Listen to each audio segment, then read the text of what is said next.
Oh. Well, that's certainly not what I expected. Okay. I mean, we've had a number of issues today, but that one is a surprise to me. Okay. Hello. Hello, TinyCam. I finally got connected and now my webcam's not working. Oh, I've just muted it for some reason. I wonder when I did that. Must have done that ages ago. There we go. Oh, it's all sort of pale again because I've restarted my computer and it forgets my webcam settings. Let's see if it'll go. Oh yeah, sort of flashing okay, good. Well, good. Right, what I'm gonna do is I'm going to switch over to this one.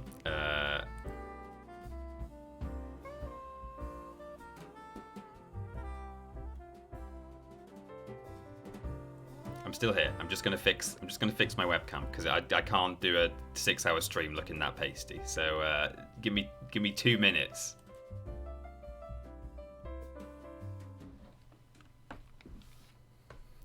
What is going on today? I just hit spacebar as I stood up, and now it's it's the worst stream I've ever done. Right.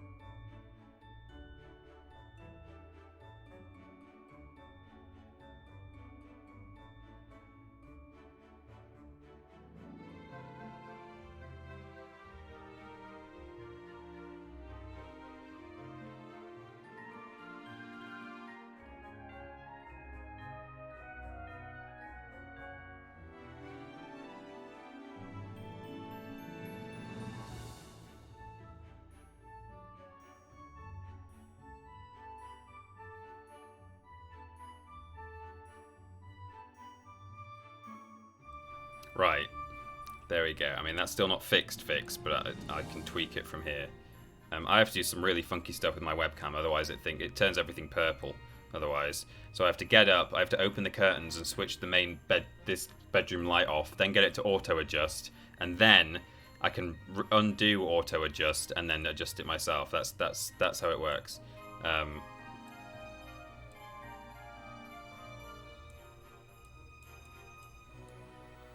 This is it. It's a what? A crystal miracle? There we go. I mean, that's really... It's, the Peter levels are fashionably late, where... I'm really annoyed as well, because I was actually... I mean, I wasn't on time today, but I was almost on time. I was about to go live at 2 minutes past midday, and then I plugged my... I opened OBS and my PlayStation wasn't showing up. I was like, oh crap, forgot to disable copy protection, which you can't do from your computer because the whole point is it's not coming through to your computer because copy protection is turned on. So I had to drag it downstairs. And then, oh, don't. Thank you, Stephen. Don't read the letters on this mug, by the way. It's definitely okay, it's allowed. So I did that, came up, and then I hit go live, and OBS put a little window up, and it said, "Are you sure you've got the right stream key, or we can't seem to get through?" And I was like, "Oh, is the stream key okay?" So I went onto Twitch to make sure the stream key was right, and the page wouldn't load, and I was like, "Oh crap, oh crap." So all my internet went down. Then it came back on my phone. I was like, yay, I've got Wi-Fi now. And it just didn't ever turn up again on my PC, so I had to reboot. Anyway, we made it. Hello, everyone. Peter, Robot Lady is on vacation. Oh, could you not? Oh, there we go. There we go. That's weird. Just everything that could have gone wrong today is going wrong. But I'll now read those donations in Robot Lady's voice / bits. It's finally here. I never thought I would ever witness the fabled TP Jack Sparrow Spyro run. It's a crystal miracle. God bless us, everyone. Thank you, Odie Lazarus, for 100 blips there. CWT Wheelie with 1, 2, 3, 4, 500 blips there. Wow, that's very kind. Oh, Peter, fashionably late, but it's Spyro time. Thank you very much indeed. Titanium Knight is here. Hey TP, glad to see a bit of you today, but can't stick around. Hello everyone in the chat room. Don't know if I'll be able to catch anyone before Christmas, so hey, I hope everyone has a great one. Well, thank you very much, Titanium Knight. Wonderful. Stevens goes, oh yeah, here we go. Tiny Peter time. Good morning, my dude. How are you? Looking forward to this stream. Big love to you, my dude. Thank you, Stephen Scodes. Wow, and Mikey's in the chat as well. I spotted you there, Mikey. I've just not even had time. Yeah. Not even had... Everything that can go wrong has gone wrong. Yeah. This means TP will definitely flame the first enemy and immediately fail the challenge. Well, the other thing I'm a bit concerned about is whether my controller battery will last the whole time, because these new PS5 controllers don't have a lot of stamina in them. Now, ordinarily, I keep the PlayStation through that door behind me and run the cable through. But I will want to have at least one 5-minute break at some point in this run. So if the battery runs out at some point, I'll have to just move the PS5 in here and plug it in, and we should be okay. I should be able to get it in a place where it reaches. But I like to have it out of the room because they're also very noisy, those PlayStations, aren't they? They can be. Yeah, so here we are. We're in Spyro. Well, we're not in Spyro yet. I'm doing blips. Deadeye Duck, thank you for the blips there. Everything that can go wrong has gone wrong. Well, not quite. There's also something that I knew can and may well go wrong, but I've got a sort of a Cheater Austin contingency in place for that, which, I mean, it will be a real shame. I really don't want to have to do it, but we'll just have to see how we go, and I'll explain that in a little bit. Yeah. It's all gone Peter Austin. It has. But it's okay, and we're still here. Thank you, Stephen Scodes, and everyone else for sticking through quite the stream intro. I mean, it really was peak to Austin, really. Bartol for 3300. Yo, can't stay, stuck at work. Good luck. Love you. 1, 2, 3, 4, 5, 6, 7 blips there. Thank you, Bartol. And Sprout Stuff with 100 blips there and no message at all. Thank you very much indeed. TP has the wrong trousers on. Do I? What are you talking about? Oh, I see, because it's all gone wrong. What have you done with the controls from it? Steven Scodes, thank you for your blips too. So, I think without further adieu, as people incorrectly say. Oh, also, it's sort of a Christmassy stream. I've got my Spyro Christmas jumper on. The colours are really horrible. Arguably, I've made my webcam worse. I'd sort of rather look pasty than slightly zombie-like, as I do right now. But it's okay, I'll be in a tiny little corner cam in a minute, so no one will know. Got my Christmas jumper on. It's Spyro-y. I also have snacks. These are supposed to be Christmas tree-shaped crisps. Wow, look how horribly yellow that looks with my camera settings. It's not quite that, although it seems to match my my sleeve there. It's not actually the same color in real life. It's tortilla shaped. It's like a Dorito. They're Christmas tree shaped, and they apparently taste like turkey and stuffing. But I've not had any yet. But I thought I'd best bring a bowl of snacks to keep me going. Some people getting me out of sync, apparently, or someone is. And no robot lady, says Pork7891. So you might need to just do a refresh, because hopefully I'm in sync for everyone else. That was a B-whip there from Shader Fox, who subscribed via Twitch Prime. Hey TP, just wanted to say TripleJump has been a constant comfort to me this lonely year alone in my flat. Oh, I'm sorry to hear that you've had a lonely time, like a lot of people have. Not a day goes by without hearing yours, Ben's, or Mikey's voice. Thanks, and Merry Christmas to the Walrus Clan. Good luck with the purple pim. Oh yeah, we'll see how it goes. Thank you very much. Also, thanks to RH Rose for the last minute. I don't have my microphone enabled on my cards, but for the last minute cards that I made, which I'll quickly go to now, but as I say, I've got no mic on them. Look at that. That's great, that, isn't it? Fantastic work. I was just going to make a really generic white text in the middle of this orange slate saying, be right back. And then that was submitted. Didn't ask for permission to use that art and repost it. But I'll give him credit, so hopefully that's okay. RH Rose is in the chat, so hopefully that's okay. And you're not going to send a legal letter to us saying, give me all of the monies. But good. It's a gift, says RH Rose. Good. We've got that in writing now. That is legal. That's binding. It's a textual contract. Excellent. A live taste test, says Deadeye Duck. I was going to save them, but sure, I'll try one. Most of them, of course, are, not Christmas tree shaped. They're all broken, but we're fine. Okay, ready for the crunch?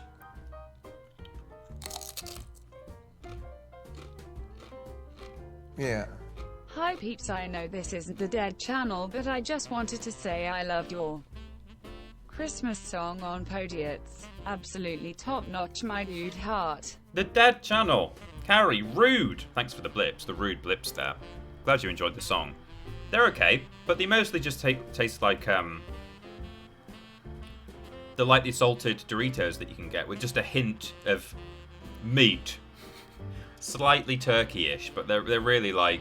It's like if a roast chicken Walker's had a baby with a lightly salted Dorito, and the lightly salted Doritos genes were mostly expressed in the child. You know, that's kind of what it tastes like.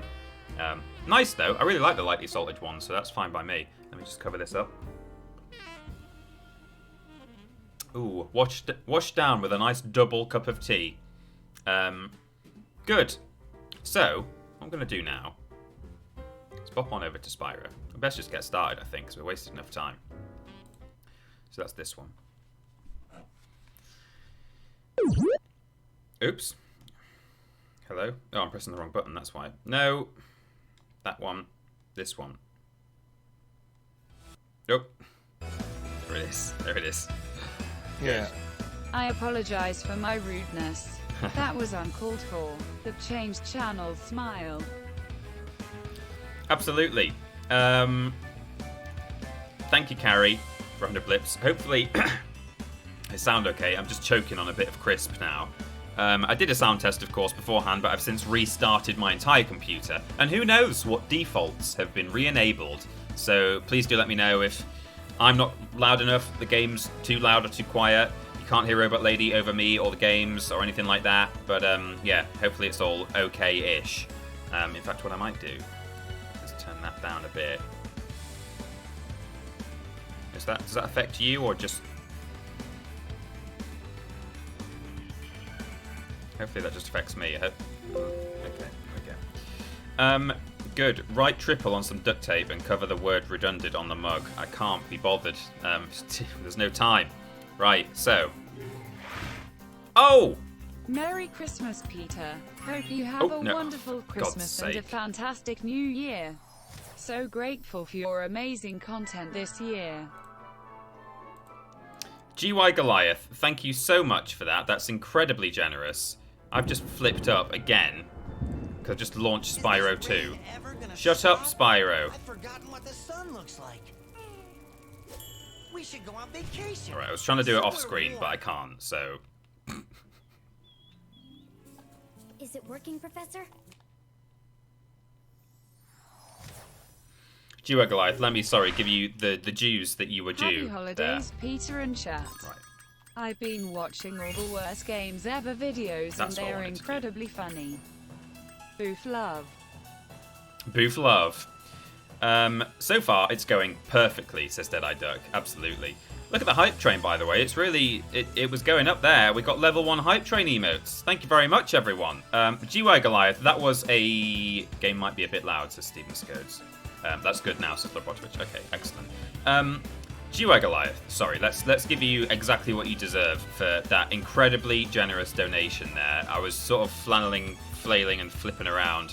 But GY Goliath donated 75 big ones, which is a lot of big ones, and especially when you're as small as me, you know, I mean, big ones, even one big one is quite daunting, but, you know, that's certainly a lot. And said, Merry Christmas, Peter. Hope you have a wonderful Christmas and a fantastic New Year. So grateful for your amazing content this year. Well, I'm so grateful for your amazing donation this year, GY Goliath. Thank you so much. And Jakey Dudes, thank you too for your donation. I've been watching all the worst games ever videos and they're incredibly funny. Boof love. Well, I'm glad you've been enjoying those. Yeah, I hope you continue to enjoy them. The best streams are the ones that constantly mess up. Should we just go to the playroom, maybe, and sit around in there? Right, so... Spyro the Dragon. If I press the X button now, the game will launch, and then nothing ever else will go wrong. I have spoken. Right. Here we go. In the world of dragons, everyone.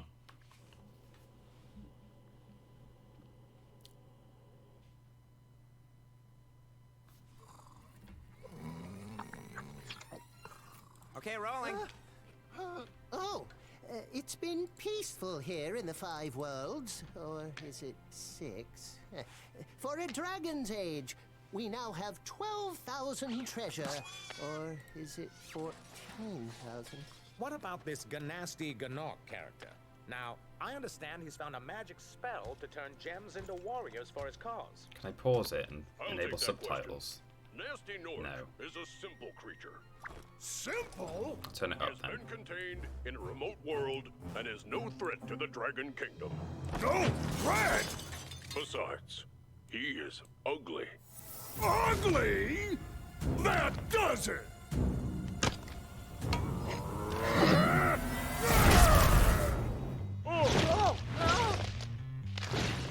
Huh?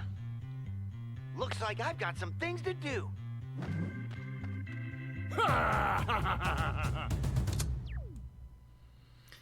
There we go, that's the Spyro intro for you. The Nasty Nork bullying was a bit much for me. So, here we are in Spyro the Dragon, the first game. This is, I believe, the only game that this is possible, this challenge that I have set myself and done a little bit of testing of, and I think it's doable, but who's to say? So, the circle button is flame, and I'm not going to do it, and I'm going to get all of the dragon eggs. So there's little blue thieves that I'm sure a lot of you will be familiar with.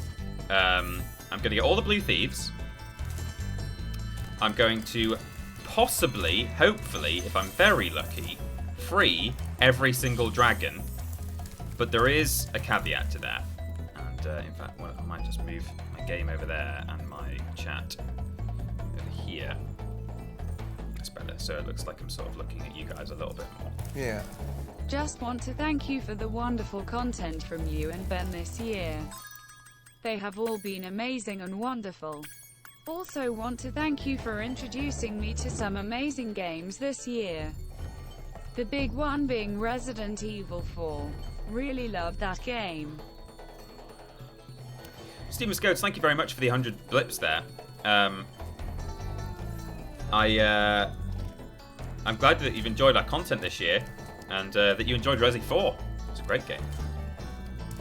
So, here's the first dragon. Just for those of you who aren't familiar with Spyro, they've all been frozen in crystal by Ganasty Ganork, or Nasty Nork.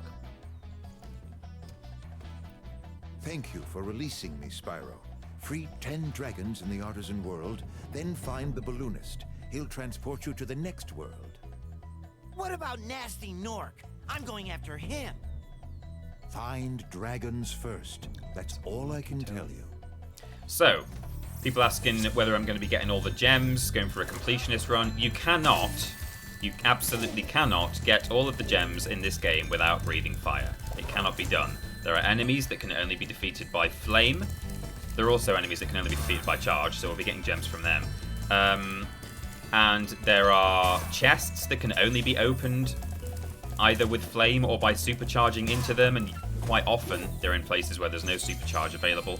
It's only in select levels in certain places, so a lot of those we won't be able to get. So we are absolutely not going for either every gem in the game, certainly, but even every gem possible under the constraints that I'm working with, because I don't know exactly which ones you can and can't get, and I don't want to be, you know, running around trying to find like one gem somewhere that I can allegedly get, but you know, it would just be a bit confusing. So, but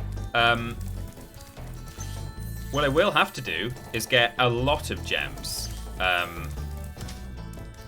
because in order to get to the final boss, which is the only time we're going to be breathing fire, which is why it was referred to as the Jack Sparrow run. I've sort of called it the Jack Sparrow run before when I've talked about this.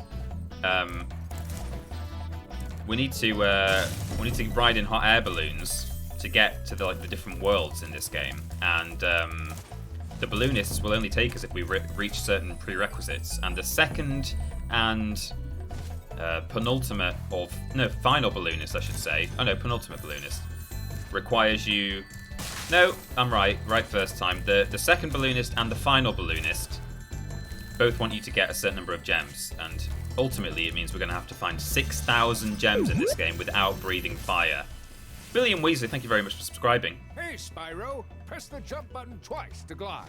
And don't be afraid. Afraid? 9 Of months what? you've been with us. Falling from high mountain peaks? Plummeting into prehistoric glaciers? Oh, that. Jack Bradshaw wants to know which music we're using. This is the original music. I much prefer it. I mean, you know, hats off to the guy who tried to recreate the original stuff in remastered form, but it's not quite got the vibe. So it's actually surprisingly difficult, especially when you've been playing this game for years and years and years, or at least on PS1 as well, not to just breathe fire to kill enemies and stuff, or open chests, or certainly to catch sheep and things like that. Like, they're not so easy to get by charging. There's going to be a lot of things like getting the thieves, the egg thieves, which we'll encounter shortly, without breathing fire is not going to be a lot of fun. Techi Wayo, hello, thank you for subscribing there. 13 months, that's a long time. Here we go. The subtitle background, I know. Torture. Keep your horns on, Spyro. You have much to learn first. Do you know what the dragonfly following you is doing? His name is Sparks, and he's helping and protecting you. Keep an eye on him and see what I mean. Someone earlier asked if I'm able to remap the controls to get rid of, so the circle button doesn't do anything and I can't flame. Sadly not. I wish I could, because that would make things a lot easier. I don't even want to even if I like accidentally flame just a wall and it has no consequence, you know, it doesn't break a chest, doesn't kill an enemy, I will still feel a little bit like, I still flamed though, didn't I? So I really don't want to if I can help it. We're going to try and 100% at least a few levels without any fire at all. This one we certainly can. I think a lot of the home worlds you actually can do. Magic Crafters, I'm pretty sure we can. Peacekeepers as well. So there's actually, it's not just a case of, oh, well, I guess Peter's just going to go around the game. Let me just pause for this guy. Cool flash. Do that again. The Artisan's boss is through a portal in the Dragon Mouth, but you are not yet ready, Spyro. First, you must complete one of the other Artisan lands. So it's not just going to be a case of me sort of running around and just defeating the enemies that you can charge and just opening the chests that you can only open with charge. There are going to be some tricks that I have to do, or some that I don't have to do, but I'm going to do because it kind of makes the run more fun. So there's like at least a couple of chests that I can open in a cheeky way, where normally you would sort of have to breathe fire, but I'm not going to. Got 2 gems down there. So Sparks, the dragonfly who's following us, he's our health indicator, but he can also point towards gems that you're missing, which is good, especially in this game with the long grass that they added, because it used to, of course, be a flat texture, just flat green texture. But now with the long grass, you can lose gems sometimes, especially the green gems. Yeah, I'm going to have to do some real tricks, especially to get all the dragons, because some of them are in pretty hard to reach places, and some of them are in places where ordinarily you would have to breathe fire. So there's one in the Peacekeepers homeworld that we're going to have to use, not a difficult trick at all, just a slightly surprising one to get to. We're going to have to like utilize enemy projectiles and stuff. There are only 2 dragons that I'm worried about being able to get in today's stream. And ooh, yikes! And they're both in like essentially the same area. There's a single door in this game that, unless you really, really force your way through, you can't get past it without breathing fire. You can't supercharge through it. There's not access to a supercharge until later on in that level. TP, thanks for both TripleJump and Podiat's podcasts this year. I listened all day every day while at work cleaning, and it made it so fun. I start a new job in January where I will not be able to listen as much. Love to you, Ben, and also Mikey Keskes. Kes. Titanium Knight, thank you very much indeed for the donation. And Tricorn, wearing Kite, thank you very much for the subscription for 22 months. That's nearly 2 years. You're bonkers. That means you've been with us almost the whole time, actually, because that's like February 2 years ago.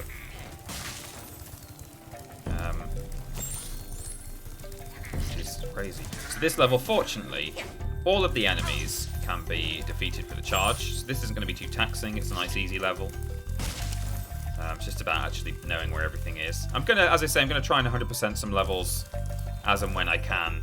I don't have to do that in order to hit the 6,000 gems target, but you know, it would just be fun, won't it?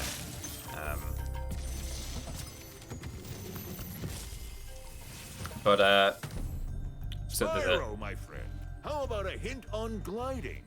You bet.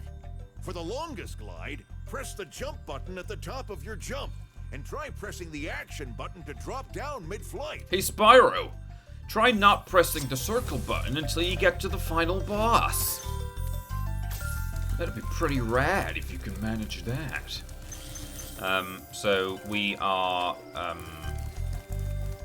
So Haunted Towers, for those who know this game very well, that's the level I'm worried about. It's a game, it's a level that's almost entirely built around the flame mechanic. So here's our first thief. So this is probably the hardest bit of this level, if you're not breathing fire. I'm trying to catch up with this fella. But if you just take the inside lane, you will kind of gain on him gradually. So normally at this point, you would just mash the circle button and, you know, you'd be able to flame him. But we're going to have to, like, catch all the way up with him. There we go. Not too bad. There are going to be some real fun ones later on, though. I always lose gems on these hills. So... I have to use sparks for this. Here we go. Just one lying there. Of course there is. Now he's looking under the floor. No, thank you. There's some over there. Normally around the trees, but not always. There you go. Any more? No, he wants to go under the floor again. It's fine.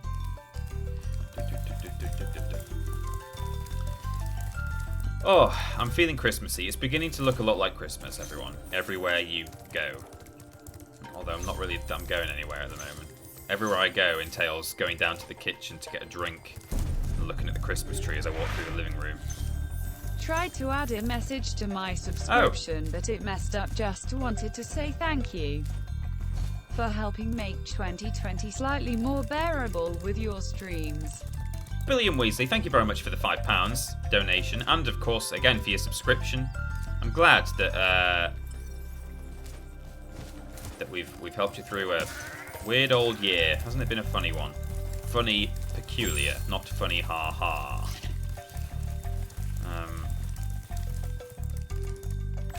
Let's go down this hole. Hello, down the hole. Into the well. Well, if you want a mug that's not going to get you a cease and desist letter, buy one here, says Labrotovich. Watch the dragonfly, Spyro.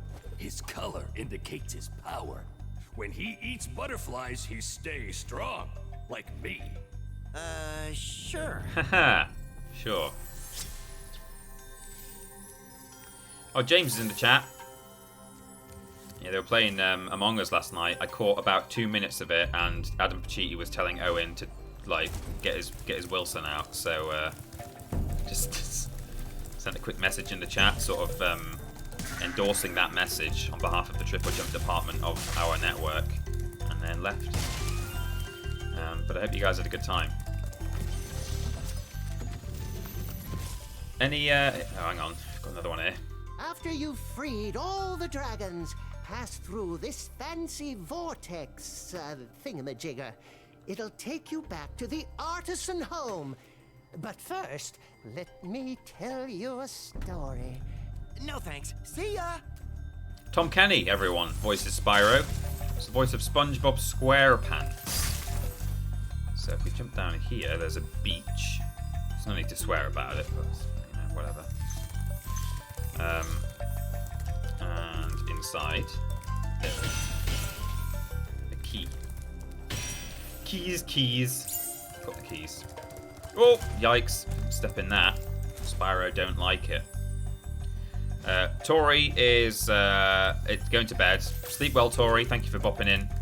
I was about to ask, anyone going to take the plunge and be with me for the full, possibly 5 or 6 hours? I don't expect anyone to do that. I reckon that people will be bobbing in and out throughout the day, which is absolutely fine. Especially the mods. God, don't feel the need that you have to... James says, what happens if you accidentally hit the flame button? Is that a hard restart from the beginning? Only if I'm in the last few levels, yeah, and then I'll restart. But, you know, if I do it early on, just carry on. Maybe we could do maybe a 24-hour stream. That could be fun. I am a bit... So I practiced this run. Oh, there we go. What's all the gems? Nice. I actually got them all from the hillside. I never expected that. When you free a dragon or step on one of their platforms, you're saving your progress. That could be useful if you run into trouble. Not that you ever run into trouble, Spyro. Blimps! So, oh, that's the level complete. Wow. God, I'm getting better at this than I have any right to do. It's sickening, really, that... Oh, sorry. Just charged right through that fairy. Even got some vibrational feedback in my controller. Hello, Toby Misery. Hola. Hola! So we've done Stonehill. That's the first level we've 100%ed. This level, Dark Hollow, is the first one we're not going to be able to 100%. Well, that sounds punishing. Best just remove the button from your controller just to be safe. I did thinking about maybe like sticking a thimble over the top of it or something, just so it was unable to actually press it. Yeah, what I was going to say before was I did a practice run or two of this, and the whole time I was doing it, I didn't even accidentally press it, or didn't even come close to accidentally pressing it. But I think now that I'm focusing on actually streaming at the same time, I think I designated in my practice runs a small portion of my already quite small brain to just saying, don't press circle, don't press circle. Now I'm having to use all of my brain. Who knows what might happen. So, here we go. We're in Dark Hollow. One of my favourite levels in Spyro, actually. Especially now that they've turned it into a library. It's so lovely. So this level is designed to basically teach you about enemy differences. So you've got big fellas who you cannot flame, and then you've got armor boys who you can also not flame, but you can charge through. Oh, sorry, you cannot. You have to flame the big boys, is what I mean. You can't charge them. Whereas the armor boys, you have to charge if you've got their shields up. You can't flame them. You know. The thimble tactic, yeah. So this is like the sort of enemy we're not going to be able to defeat in this run at all, other than probably maybe one or two exceptions. Yeah, later on actually we've got to do some clever stuff with Supercharge to defeat some big boy enemies. Oh, it's you. I wasn't sure if you'd escape those annoying little creatures. Of course they wouldn't bother me, but here's a hint. Their metal armor is fireproof, but a charge attack will take care of them. Good to know. Excuse me.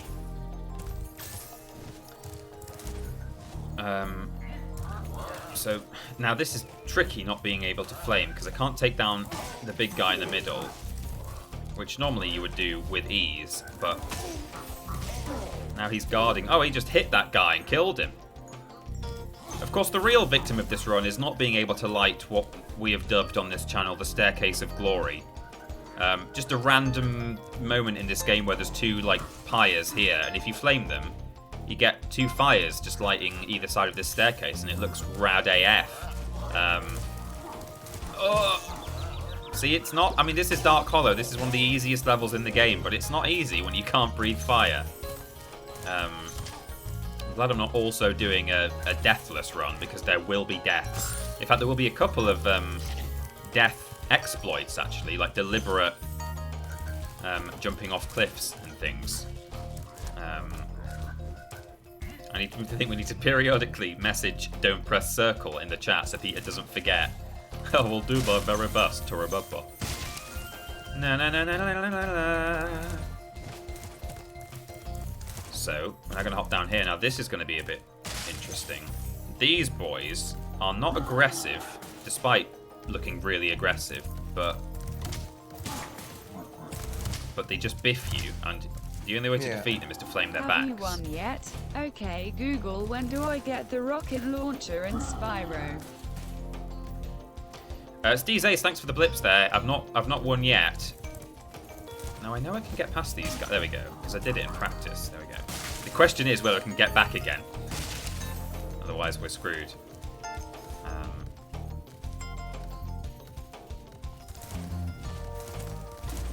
Okay, there we go. So the key is in here. This is a lovely room here. One of my favourite rooms in the whole game. One of my favourite rooms in Spyro. What's your top 10 rooms in Spyro? Well, number 1, Dark Hollow's library room. Number 2, the cave in Wizard Peaks. That was nothing to do with not being able to flame. That's just me being an idiot. Biff. There we go. Well, I nearly showed the whole word there. Spyro, want to know a Fortunately, secret? finished that now. Use the action button when you want to zoom in and look around. Oh, your secret's safe with me. What's your top 10 rooms in Spyro? Oops. Right, so that's... so this is where it gets difficult to know if you've got all of the little odds and ends of gems, because Sparks, when asking him where gems are, he will also point to enemies, because you get gems off enemies. So it's not as easy as... if he didn't point to enemies, then I would... I'd probably try and get all the loose gems on the floor using his pointer, but as it were. Right, so we've got the key. Terry Wiz, almost a whole year. How long? 11 months. Much love to you, Ben, and the whole Walrus clan. Thank you very much, Terry Wiz. So we've got the key. Bap, bap, bap, bap, bap, bap. Whoa, the weird physics as they come out and look sort of almost badly animated. Love it. So we've got to try and get a bit of... if you get 10 butterflies, it gives you a life, which it didn't used to do in the old game, but it's a Spyro 2 and 3 mechanic that they've backdated, which is good. I think it works. So there are actually a couple of gems down there, and there's not really a way to do this without losing at least 1 hit point, so we'll go for it, see what happens. Biff. Fortunately, there's health down here in the form of frogs. There we go. So I think I've got pretty much every gem I can in this level without defeating these guys. If I can bait him, there we go. Oh, I still got hit. Walked back into his line of fire. So here we go. This is the most useless dragon in this run because he's got some really bad advice for us. Big enemies like this Nork with the club cannot be charged, but a quick flame, that should defeat them. Oh, good to know. I will not be following that advice. Thank you very much. 79. Oh, nice. That's the sex number, everyone. Good. Well, it's so nice to have you all here. Watching me do a silly thing. Let's hope my internet stays stable.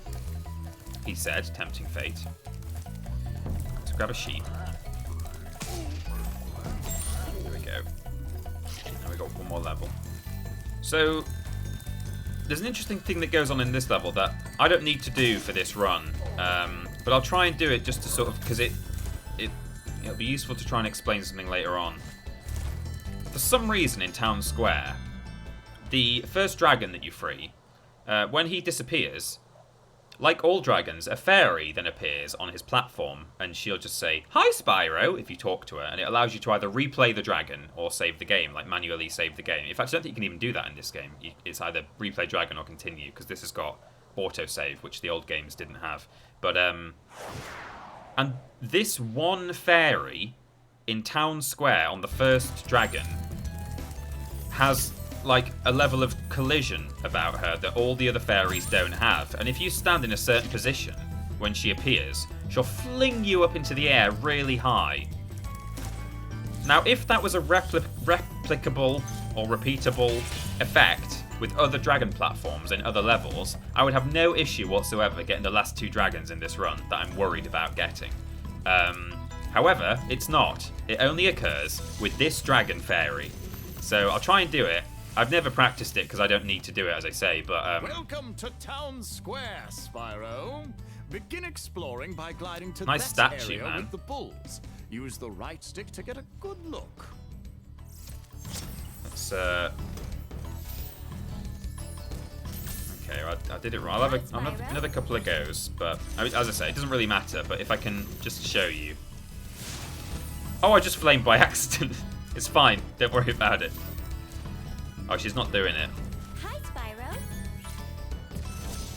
At least it didn't open a chest. That's... Oh, I'm gutted I just did that. I was trying to skip the dragon. Rip run. Should we restart? So it's like you stand here or something. Oh, there you go. So that was a little one. So it sort of hopped up a bit there. But sometimes she'll send you, like, to the moon. So I tell you what. Just for the purposes of proving that I can do this level without breathing fire, I'm going to exit and go back in again and just climb that staircase a second time. Just for the integrity of the run. I can't believe I did that. That's really annoyed me.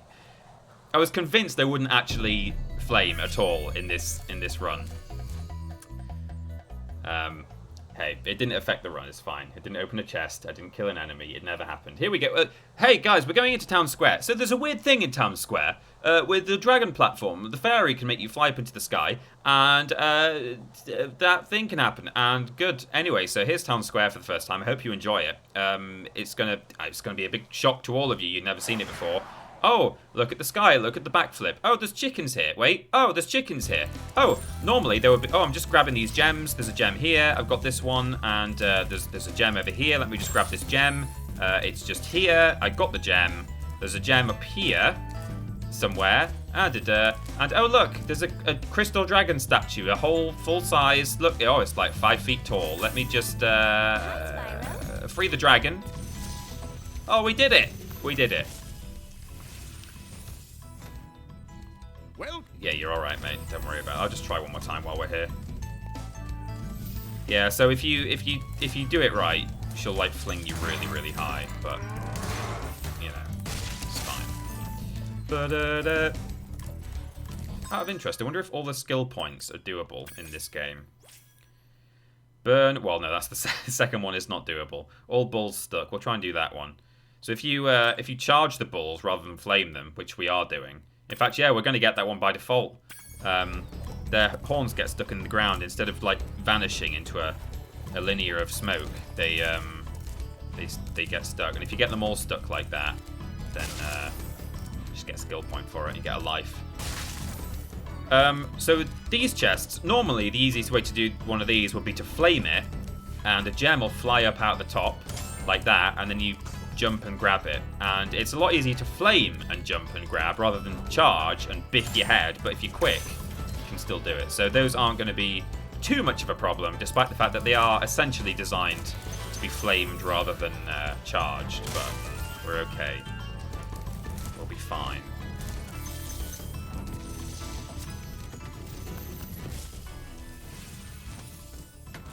Thanks, Spyro. That's the right speedway now. I'm tempted to not blaze it at the sex number time because we shouldn't be blazing. Put those fires out! We're gonna ruin the run.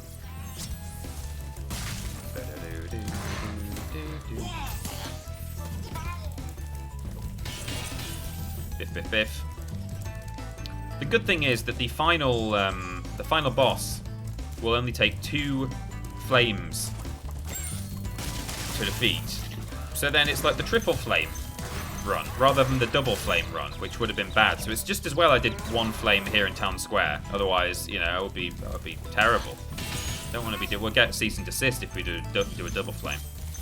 On the other hand, this level Haunted Towers that I'm talking about, if I can't do a very, very, very, very difficult jump up a wall. Spyro, did you see a man dressed in blue running around here? He's a thief, and he's stolen a dragon egg. You've got to track him down and get that egg! Run! Run! I'm getting a little winded. James missed a flame. Fortunately, James, it was an accidental flame button as a dragon was just disappearing here, so it didn't affect my progress. But yeah, I flamed.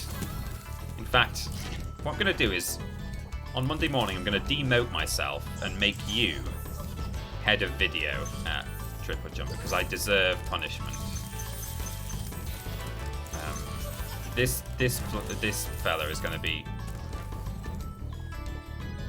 yeah, a bit of a nightmare to get. Unless, oh yeah, he's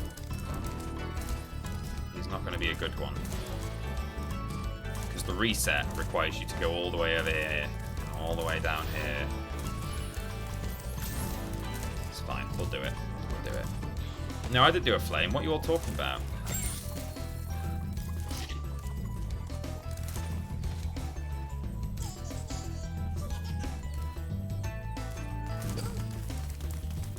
Please get him, Spyro. Oh! That might be the way to do it, actually, is to catch him... Catch him in the air as he jumps across the way. This is one of the more fiddly thieves to get without breathing fire. You know, a lot of them just go round and round in a circle. But because there's a verticality to this one, you lose all of your own momentum or your lead. So really, you'd be breathing fire now-ish to... Yikes.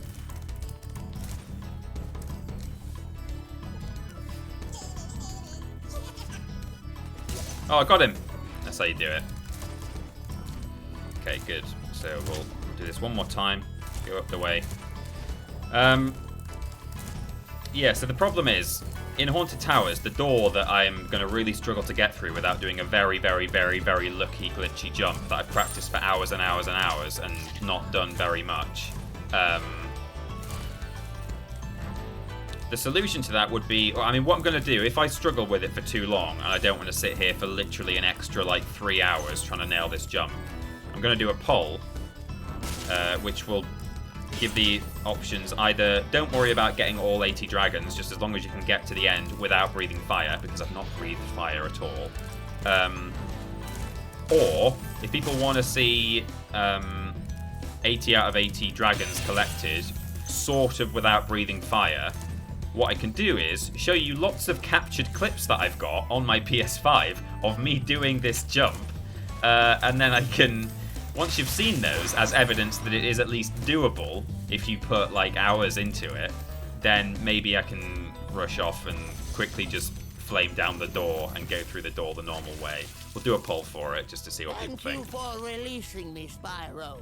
You can always check your progress by accessing the guidebook through the pause menu. Speedrun.com won't notice the cut in the VOD when we submit it. Yeah, you're right. So this is one of the types of chests we're not going to be able to open at all in this run. Again, unless there's a supercharge available nearby. These are propeller chests, and you have to breathe fire on them 3 times, and then the propeller shoots off the top. And then the chest opens. So we're not going to be able to do these. You can't charge them. There's no head bash in this game. But hey, all the balls are stuck, so that's something. So apart from 10 gems, yeah, we got 190 out of 200, 4 out of 4 dragons, and 1 dragon egg. So this level is all but 100% completed. And it's 100% completed in a flameless sense. So, because I didn't flame in that level. I did not flame, like, you know, 3 levels into this run. I don't know what you're all talking about. Okay, good. The flame that shall... He who shall not be flamed. So, what we're going to do... I know someone mentioned earlier in the chat, I meant to, like, address it at the time, and then I kind of got distracted by other things. Someone said, oh, are you doing the flight levels? Because I guess you can't, you know, you can't do any of the flight levels, and that's going to really hamper your gem gathering. Some of the flight levels have obstacles, either things that you can just fly through, like arches and rings, and you get some gems for doing that. And others will have things that we can destroy by charging. And some of them are quite surprising, the things that you can actually charge through. Cool, Flash. Do that again. The Artisan's boss is through a portal behind me.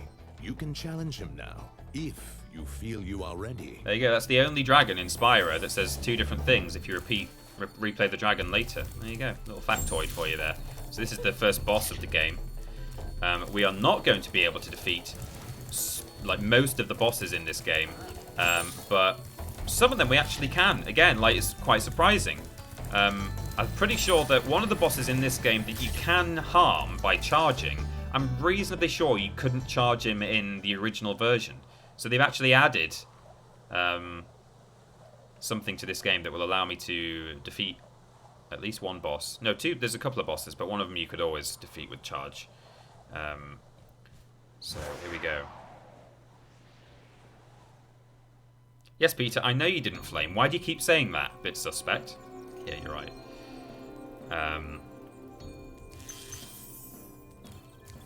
Good, so this is going to be quite a tricky one, actually, because those dogs are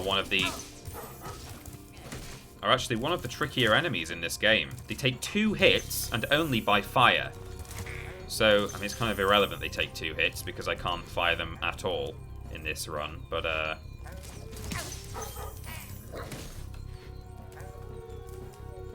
so we'll just do what we can here and then cut out of here with the pause exit level method, because we won't even be able to reach the end of the level here, because as you will see, for those who again aren't familiar with this game, we've got a boss up ahead who has 3 little mini arenas that you have to fight him in. Every time you hit him, he moves on to the next area and opens the door to that next area for you to get through. And he can only be harmed by fire. Therefore, we're not gonna be able to hurt him. Jesus, scary here when Spyro's wearing a mask. I'm just glad he can charge these shepherds, otherwise we'd be in real trouble. This is a bit of a trickier one. Gotta goad him first.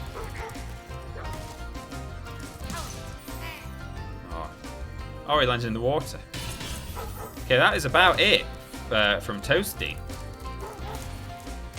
Oh, yikes. That's a tough one. So we've got a dragon to free.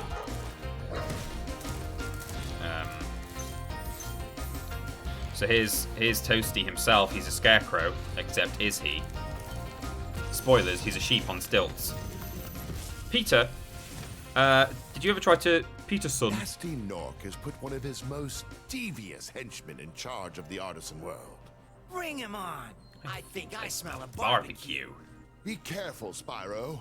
Toasty has many tricks up his sleeve. Did you ever try a speedrun? Says Bartol. Thanks for the blips there. No, I haven't. People have asked me that in the past. As much as I love this game and know it very well, I'd like to think, and therefore would be, it's the kind of game that I probably would be better at speedrunning than others. I don't want it to become too mechanical. I still don't know exactly where all of the gems are, the little sort of scattered ones, and I don't ever want to really learn exactly off by heart where they are, because I still have to do a bit of exploring when I play this game. I like to think I know a lot about the development and little, as I say, little facts like, oh, this is the only dragon who's got 2 messages and things like that, but yeah, there's still little elements where every time I play it, it feels like I'm playing a game rather than doing something that I've learned and practiced over and over. So this is the first boss, and if we charge him, nothing. Can't be done. So he will open this. I bet I never even tried to like glitch my way through here. There might actually be a way to do that, but anyway, it doesn't matter. But the level exit is just over there. You might be able to see some particle effects just at the top. You see there, return home, and there are actually a couple of chests over there that have got a few gems in, but sadly 39 or 39-ish is the most we're going to get out of this level. So Mills Derp says, so this game allows you to progress without defeating bosses then? Yeah, it does actually. You don't have to defeat the boss to leave the level. All you have to do is do whatever the balloonist asks of you. We haven't actually been to ask him what he wants, because I know what he wants. He wants 10 dragons freed. We've got 16. I think it's 10. And if we now go and speak to him, rather than say, hey, please will you free 10 dragons, he'll just say, thanks, Spyro, for freeing all the dragons. Wow, I see you've been busy rescuing dragons, Spyro. Yeah. You may travel to the Peacekeepers world if you like. Thanks. Are you ready to go? You're ready to go? Off we go. It's time for a Christmas tree chip, I think. If you'll pardon the crunch.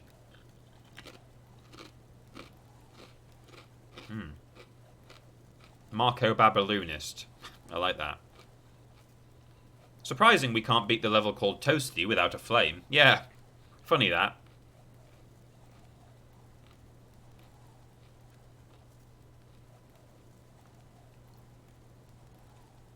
So, hello, music. This is a level that, for those of you who know this game very well, this is probably the first level that I'm going to 100% that, at first glance, seems non-100%able. I'll show you why shortly. Welcome to Peacekeepers. Look how our treasure has been stolen and turned against us. Please, recover our treasure, Spyro. Collect treasure. Got it. So we were just in the Artisan's home world, which is where all the craftsmen and artisans of the dragon world live. You may have noticed that all the dragons were sort of styled after, you know, potters and painters. Ben Potter, and the Philosopher's Stone. Painters, sculptures. What's the word I'm trying to think of? Sculptors. Sculptors rather than sculptures, and the like. Now we're in the Peacekeepers world. These guys are sort of soldiers. These dragons. So the Norks have taken control of the Peacekeepers world, and they're using these cannons against us. Now, that's actually going to be very useful for me. I don't think I need these cannoneers, or whatever the word would be. Oh, yikes. So I can take control of the cannons, but surprise, surprise, in order to set them off, I have to light the fuse. And I'm not capable of doing that. So, what we're going to do is leave a couple cannon men alive. Or women.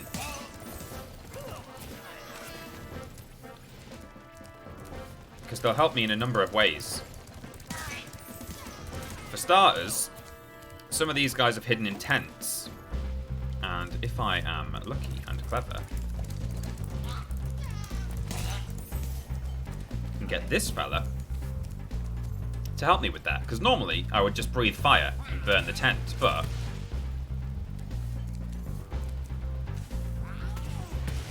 hey! So that's the first thing you can do. I might also do a bit of a death abuse in this. I don't know if he can reach. Is his range? Oh, yikes. Has he got range here? Blow this one up.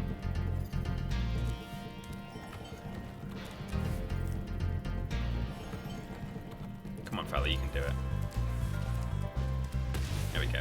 Oh, there's no one in that one. Okay. So he probably can't reach these ones. But if I...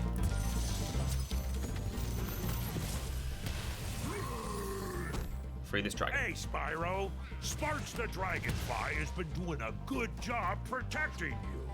Make sure to keep him strong by... I'm getting fired at by the cannon guy. Oh, he just got me in the end of the cutscene. Cheeky beggar. Right, hang on. Let's do this. What does this guy want? The Magic Crafter's world is far away and very dangerous. Mm-hmm. Maybe if you find 1,200 stolen treasure, I'll show it to you. How much have we got?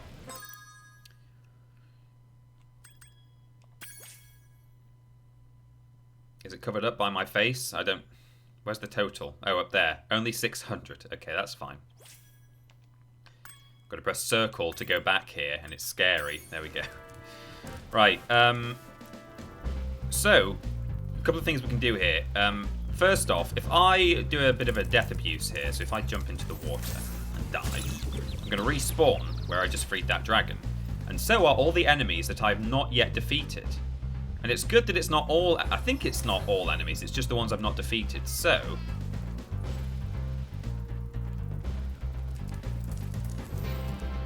this guy. Oh! Oh no. So this is what I want to do. I want to try and catch the soldiers who have gone into tents. Because they're the ones who've still got gems on them. Oh, skill point acquired. That's like, get a bunch of... get like 4... what is it? Get 6 Norks into tents, yeah. Okay, so it's not actually all the ones I've... okay, so the ones I haven't defeated also respawn. But the point is... I can maximize the number of gems I can get out of these guys by... Give me a checkpoint, there we go. By dying and respawning. And it will bring back... It'll bring those guys out of their tents, basically. And if I target the right ones, I'll be able to get the gems out of them. Because you can actually get them all in one go if you're very quick and clever, but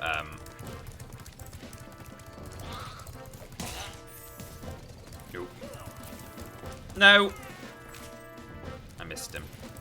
Well, I might wait till I come back, it's fine. Again, I don't have to 100% this level. The other interesting thing I can do, though, and the way I can utilize the cannon fella... Trillion! Hi TP, just wanted to say a massive thanks to you, Pro Gamer Ben Potter, and the rest of the TripleJump boys and girls for all the brilliant content this year. Your streams have been a huge help in difficult times. Love from me and Mr. Jones. Mr. Jones, thank you very much. Keys. Thank you very much indeed for a very generous donation. Now these are, they look a little bit like the treasure chests I've been charging through, but they're not. They're like really strong lock boxes, and they don't even have a key on them. But of course, our old friend here can help us with that. There we go. So it's all kind of things like this that I've really enjoyed trying to work out in terms of, you know, working out a route and working out some exploits and things for this run. Oh, hang on. There we go. And now the final thing, you might see the very... Can I stand here without getting hurt? Yes, I can. So you might see the very obvious target up there on the rocks. Ordinarily, you would defeat this guy, take control of his cannon, and fire a cannonball at that rock. Can't do that because can't flame. So I thought, okay, can I make him shoot it? And I tried to make him shoot it for a while, but there's not really a place you can stand that will make him fire a cannonball that will hit that. So I thought, oh, well, obviously I can't stand on there because that's the point. You have to destroy the rock before you can stand on there. Well, as it turns out, yes, you can. You can actually just stand in there. So there you go. That's how you get up here. It's really actually quite easy. You just use a bit of a glitchy geometry, stand in the rock, and then he will shoot you and he'll destroy it. And now I can actually destroy him. There are probably 1 or 2 Norks hiding in tents somewhere that we've not got, but we can chip away at it as we come back several times after certain levels. So this is the first flight level of the game. There is actually one in the Artisan's home, but I like to leave that one until you get told about it, because it's actually hidden. And I always play the game with the kind of continuity where Spyro makes it to the Magic Crafter's world, which is our next home world after this one. And there's a dragon in one of the levels there who tells you, hey, there's a secret level in the Artisan's home. So I always wait until I've been told about it, even though I know it's there. Just because I'm a bit of a nerd like that, I suppose. So this guy is a real no. Oh man. Let me get him on the other side of the pond. Okay, there we go. That might help.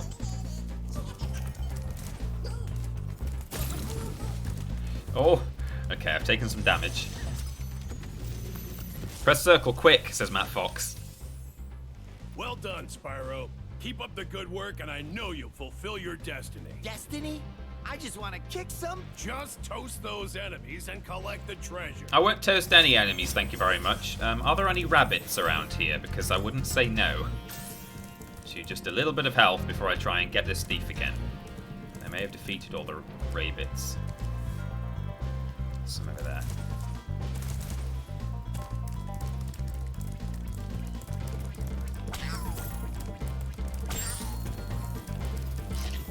Any more? Any more for any more? There we go. Okay. Oh, the frame rate. This game's still not been totally optimized.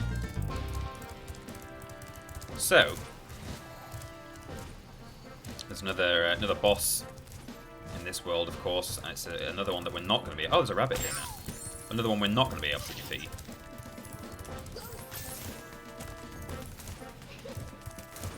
Oh!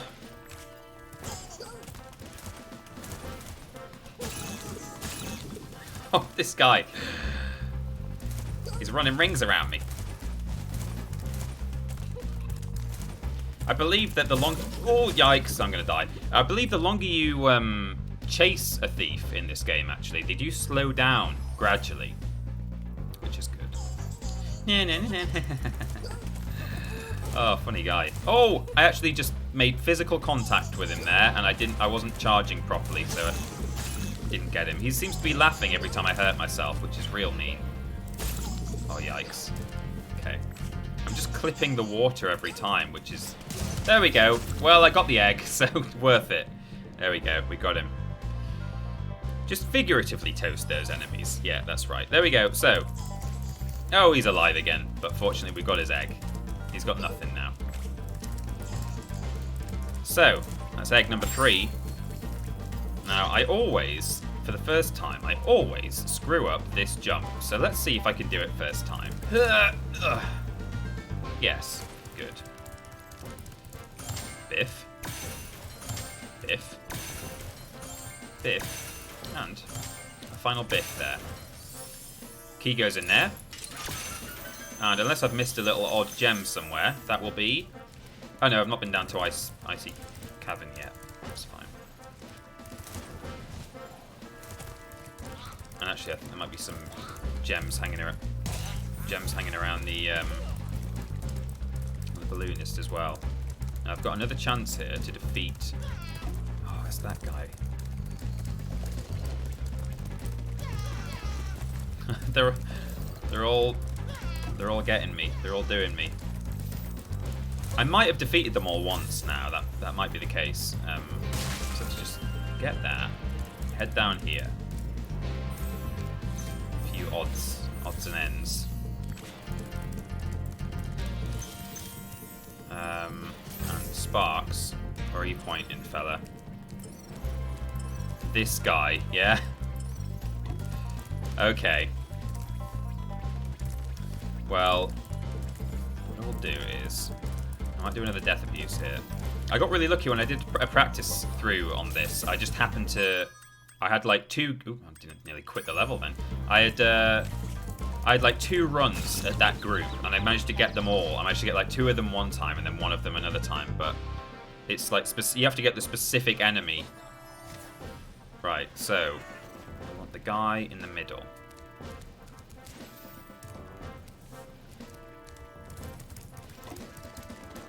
There we go. Wait, what? Is he in? What? Okay, whatever. We'll go to a level first, and we'll check on our way back. Yeah, it seems to only respawn a certain, just some of them, but not all of them. It's a bit weird. I don't know. Anyway, never mind. We're fine. We'll go to. We're not 100% the level yet, but we can do in due course. So we'll go to Dry Canyon. That was excruciating, says Wheelie. Wonderful. Missed some gems at the big lake. Did I? Okay, good to know. Good to know. Look at that, I nearly made a perfect 800 there. So we're not going to be able to do this level in full. But I'm trying to think if there's any tricks, sick tricks to do. There's certainly a thief to chase.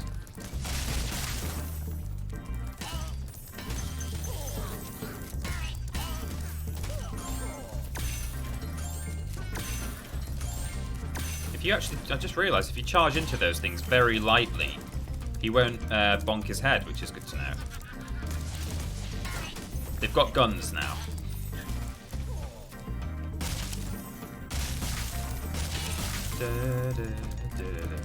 So here's the thief. Not too tricky, this one.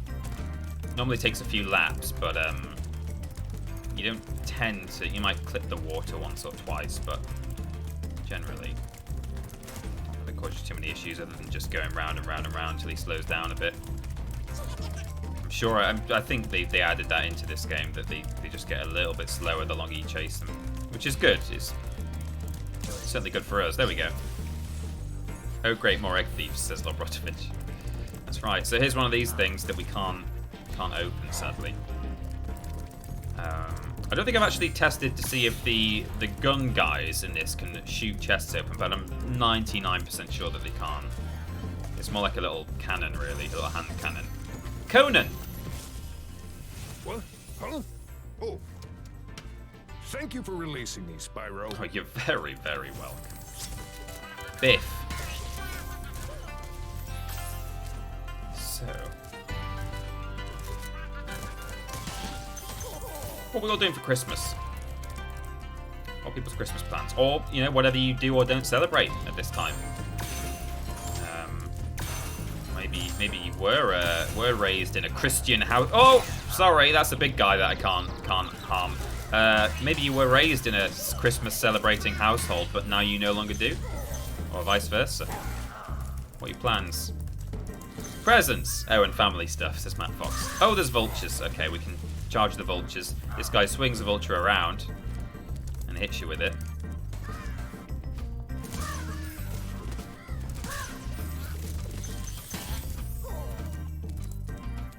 So we're gonna have to take one for the team in a minute. Charge into something that's going to hurt us, but will give us some precious gems when we do it. Eat food. No travel, just celebrate with my family in their household. Is that you, Spyro? Are you the young dragon I've been hearing so much about? Ever since you were a wee puff of smoke, we've known, You've known... I forget. Okay. It's one of my favourite redesigns of dragons, actually. I like his taped up wings. In this game. Oh! Did Clancy Brown voice nearly all the dragons, someone said, or voice every dragon? He voiced a lot of them. Clancy! There we go. So, we've got blue sparks, which is okay, because what we're going to have to do up here, we're going to have to climb those stairs a million times for different reasons. So we've got to... This you can normally only set on fire and it will blow up. What you can do is that, and actually if I'm quick... Oh no, it's fine, I've already lost it. If you've already taken a hit, then if you charge into another one of these, for a start it won't hurt you because you've got invincibility frames, but it also won't even knock you back, which is good. But anyway, so that's how you get into those. It's not rocket science, really. Oh, we've lost sparks now, so the gems aren't going to home in on us. And we've got to be careful we don't get hit by this man. Can I sort of tempt him? Or can I just... Oh, I can just go past him. Okay, that's fine. Watching Pachiti stream and play Crash on the PS5. Oh, that sounds like a pretty good Christmas to me.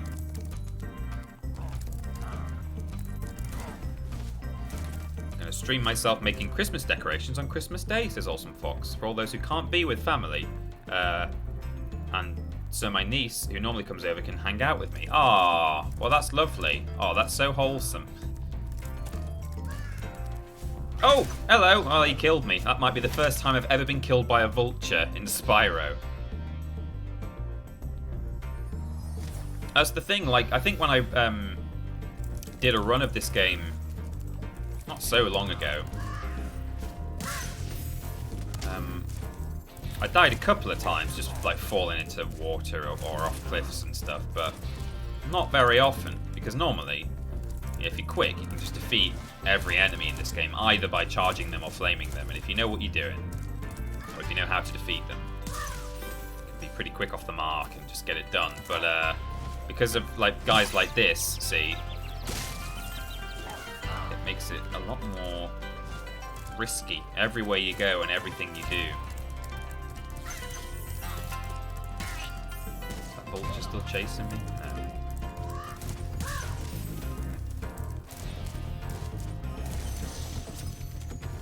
We got my son a Lego 8080 for Christmas, so I'll probably help him build that after he opens it. Rewards good glider. That's awesome. You are a good glider. Hey, Spyro. Hey, Spyro. I was born to glide. Yeah! I would do that. I would buy loads of Star Wars Lego for my child and then build it with them, because really I would be buying it for me. I have a very nice mother-in-law to be. God, I'm not married yet. Jeez, calm down. I do refer to her as my mother-in-law because I've been with Amy for 5 years now, but I have a very nice mother-in-law to be who knows that I like Star Wars, bless her. And last year she got me a Star Wars Lego advent calendar. So this is a jump that you can't reach from here unless I'm about to just... Okay, apparently you can. You're not supposed to be able to. So there's a dragon up there, and it's you can just see it from the exit, and you're like, oh, I've not got that dragon yet. How do I do it? And if you're, I guess, if you're a pro Spyro player like me, you can actually do it. But what you're supposed to do is go, no, oh no, I can't do it. How do I get there? And then further up here,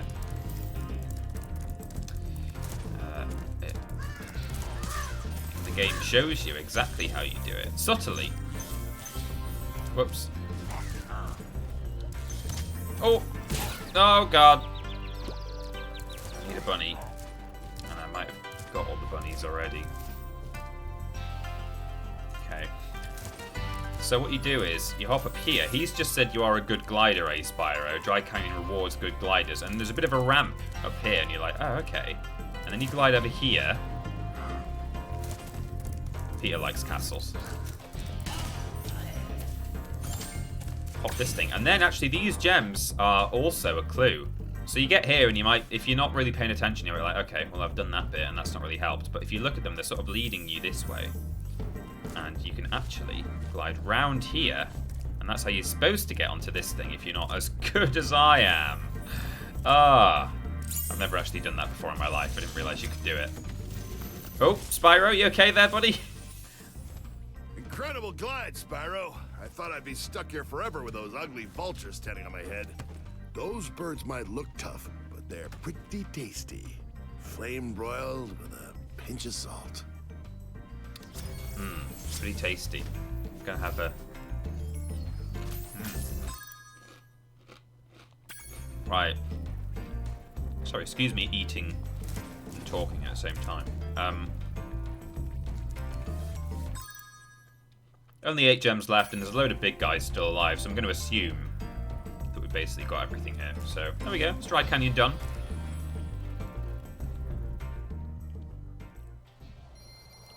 I still say AT-AT, says Brooks Existentialist. Yeah, I did. When I said 8080 out loud, I thought that's going to set some people off in the comments, in the chat. I believe in canon, it's been referred to as both. At different times, which is good. It's good. It means, you know, people can just say what they like. Oh. Oh. Hang on, Sparks.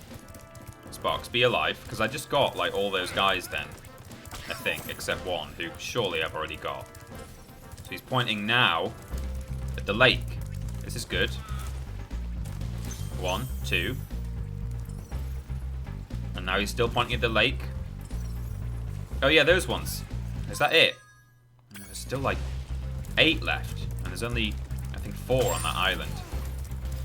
Okay, we'll see what he says. Okay, he's pointing.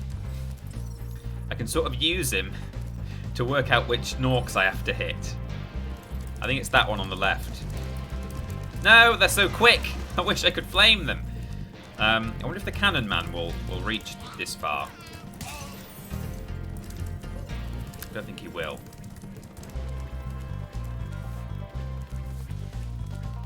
Mr. Cannon Man.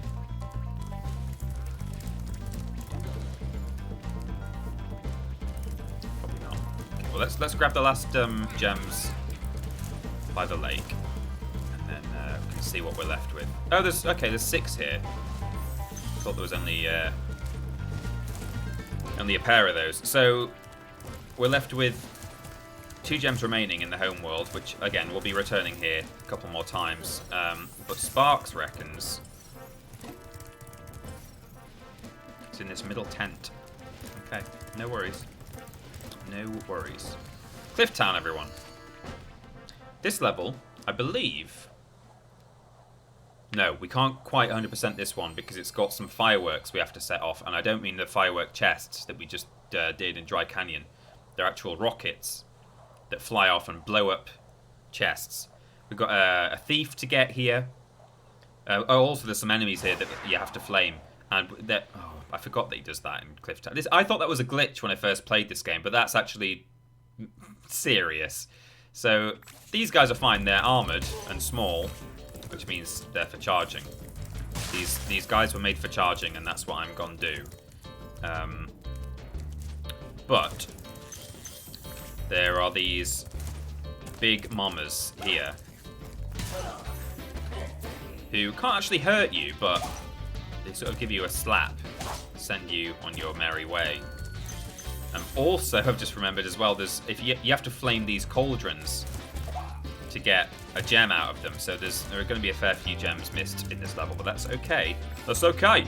What we need to do is get 1200 for now, and then throughout the rest of the level, the run, we have to make up a total of 6,000, which might seem like a lot, because it is. Oh no, Spyro, don't die. A bit early for that.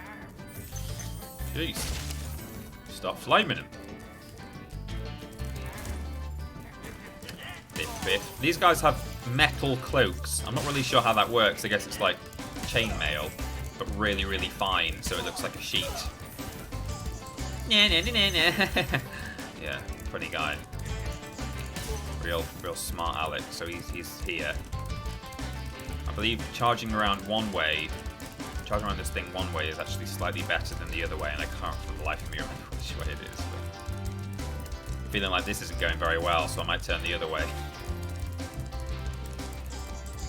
I think just the way the corners, yeah, it's this one. The way the corners are like laid out, sort of clip them a bit less, I find. Oops! Oh no! I overtook him. Oh, I should flip this guy. Aluminium foil cloaks. Yeah, they could be actually. It's those little cloaks that you get after they find you dying of exposure on a mountain. Didn't you go to school with Clifftown? Yeah, I did actually. I forgot about Cliff. Clifford he preferred, so. Remember, Spyro, flame won't work on metal, but charging with your horns, that should do the trick. Charging everything with your horns should do the trick in today's stream.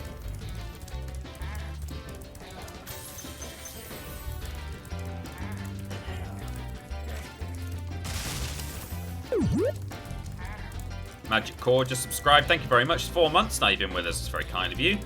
Really appreciate the support. No.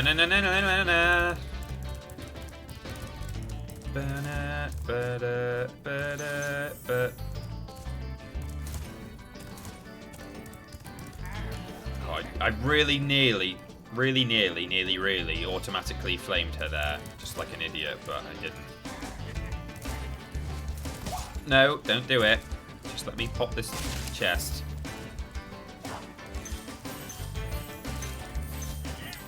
There is actually one level in this game we're not even going to be able to visit at all. So I've yet to find a way to get into it without breathing fire. Fortunately, it's a flight level, and therefore it doesn't have any dragons in it or dragon eggs. This thing we're not going to be able to open today because you have to shoot a rocket from one of those rooftops you see over there, just on that one there. Which of course you have to set fire to set it off. But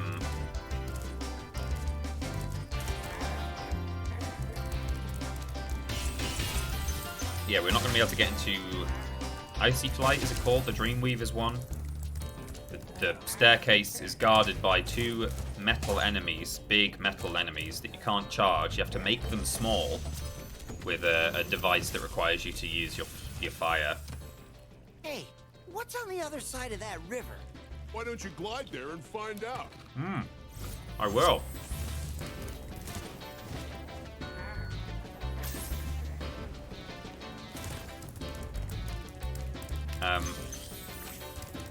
Merry Christmas, everyone. Hello? You alright there, fella? You're supposed to come at me, bro. Oh! Stop it. Stop this. Get some help. If you stand still near these guys, they'll come and Dilophosaurus in your face.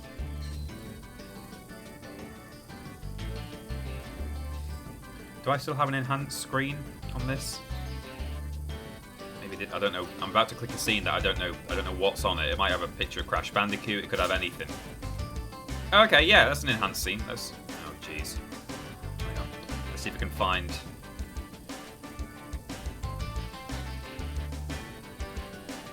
Oh god. That's what I wanted. Sleep well, everyone. Merry Christmas. Yeah. Good. That was horrible, wasn't it? That was really quite terrifying.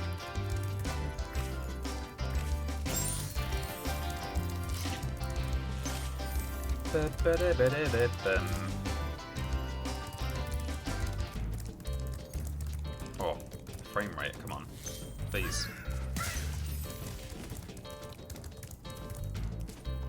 But you really can just come up on these guys in their periphery and they do not see you at all. It's kind of weird. Oh, steady on those. Look, we've all had a drink. It's fine, let's have a good night.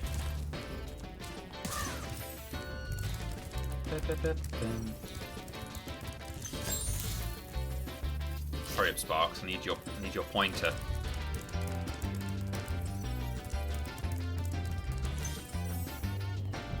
Down there, is it? Okay.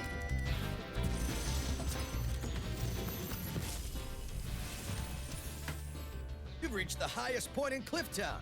You can get to almost anywhere from here. Yeah. If I were you, I'd use that whirlwind over there. Will do.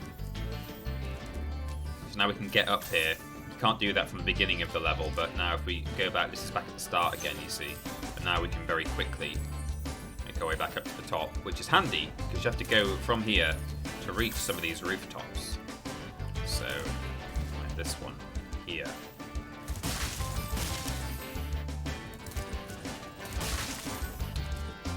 Ordinarily I would jump up and set that on fire, but you know the story now. So there might actually be, oh yeah, there's some gems right at the start that we have to go and get now from the top. Would have been quicker just running back to the whirlwind actually, but here we are. Committed now. Oh yeah, there's a whirlwind here now as well. Once you make it to the top of this thing, you can just ride that all the way up. Try and get past these dinner ladies. And glide over. Just been reminded my car's MOT is due on the 19th of January. Send thoughts and prayers, please. Oh, Megan Rose, best of luck. Is it in good nick, or is it? Do you think it's gonna get a bad medical?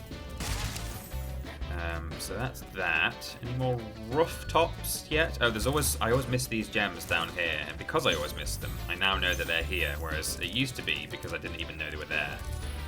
So now we come up to the top again, head over here, and we do a little tricksy where's he going moment, and we go down here, and we get our first 25er of the run. So that is probably just about... Oh, left those behind at the start. That's just about what we're going to get out of Clifftown, I think. I always like to run to the level exit if I can. I don't know why. I always have done that.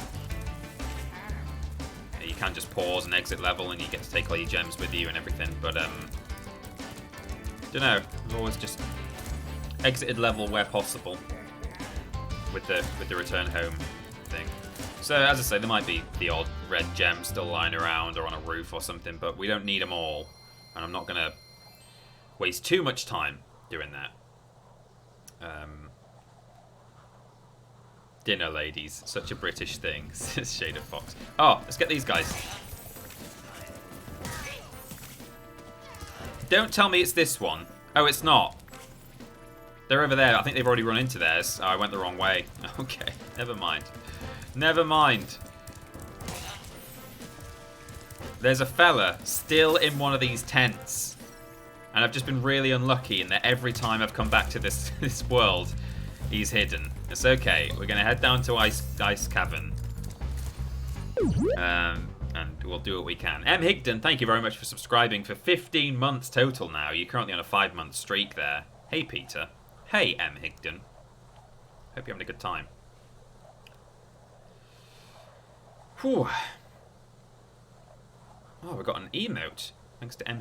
Higdon's subscription. Can I thank? Thanks for the... whatever the flip that is. Someone with a mask on. 2020 forward.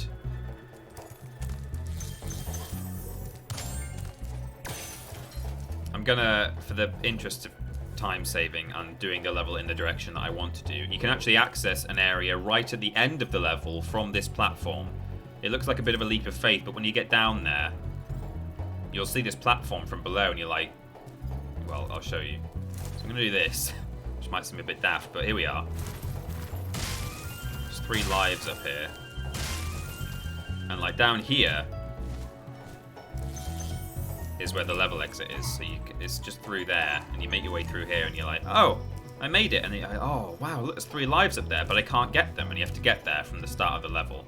And now, so that I don't have to do the whole level in reverse, I am just going to quickly exit level and hop back in again. Get to take those gems with us. In fact, while we're here, should we try and get that middle tent, fella? Who will donate £5,000 if I get him this time? Joking. Big joke. It's all a big joke. I don't even know. It's to the right, isn't it? Oh, yikes. Oh, steady. Oh. Yay, we got him! I didn't even know which one it was, but we've 100%ed Peacekeepers. I told you I could do it. God, as if the hardest thing was just defeating a couple of enemies rather than climbing through an invisible wall on a pillar. Amazing. Peter, is there any chance of you and or Ben appearing on the Among Us streams? Well, the problem is, first off, they generally happen on sort of Friday nights, weekends, and to be honest, after Ben and I have had a full week of making gaming content, both live and non-live, and talking about games and stuff, we're normally a bit gamed out by the end of the week, and we don't, as much as we would love to spend time with our friends, I don't think we've got really the stamina to play a game of deception where everyone's at each other's throats, and you know, it's just a bit much for me on a Friday, or I mean any evening, to be honest. So while I absolutely endorse and recommend Owen and Sam and the rest of the team who host streams over there, particularly Among Us streams. Wait until you grow big, like me, before charging those large enemies. It's just a bit. But both of you are on record saying you won't play Among Us on principle. Are we? I don't remember actually saying that, but that's the second point. I think I started this whole thing by saying, firstly, yeah, I can't defeat these guys, in case you hadn't noticed. They're big, and I cannot charge big people. So that, yeah, firstly, I'm normally a bit exhausted by the end of the week, and I don't want to be playing any video games. However, good as the Among Us streams are, I don't know if it's my kind of game, to be honest. I've played deception games like that in board game form. I've played Ultimate Werewolf and things like Dead of Winter or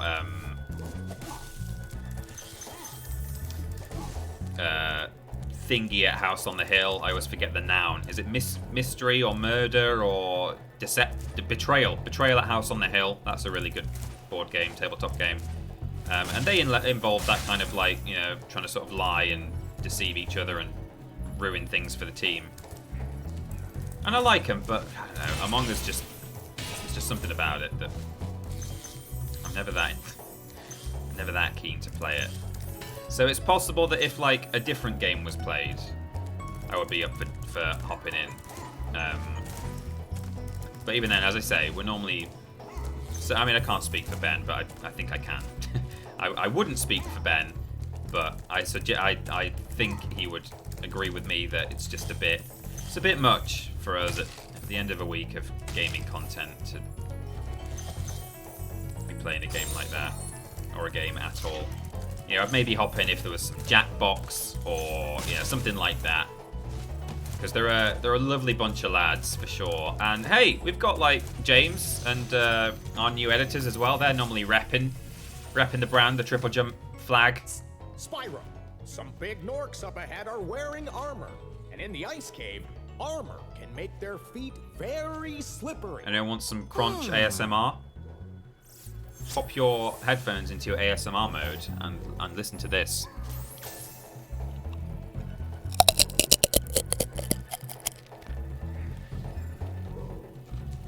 No one asked for that. Nobody wanted that, and I did it. Hey, I've got to fill these 5 hours of commentary with something, haven't I? I'll have no voice by the end of it, without a doubt. What can you do? So the key for this chest... Chills. Hey everyone, my name is Chills, and I hope you're enjoying my narration. The last thing you would want is somebody's foot fungus. Anyone watch your Chills videos? Pretty rad. I love them. Before we get to number 1, my name is Chills, and I hope you're enjoying my narration.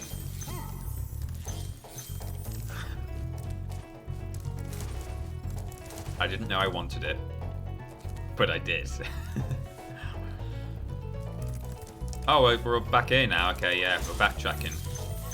So armor can make their feet very slippery. So ironically, these armored enemies are meant to be even harder to defeat.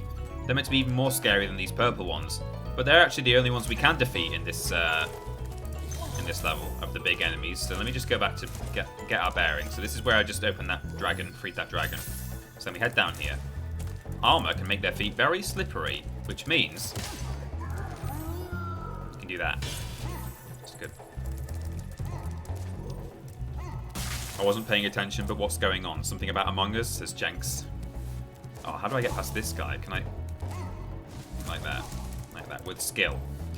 Yeah, just saying that, like, you and our new editors and stuff do a great job of repping TripleJump over on the Among Us streams, because Ben and I won't play it, partly because we're normally exhausted on an evening, having streamed all week on and off and talked about video games, but also because it's Among Us and we can't bring ourselves to go under that kind of intense pressure. I heard you putting your case forward yesterday, James, saying that like Liam was a traitor or someone. Oh, Biff. You did a great job, sir. Oh, steady.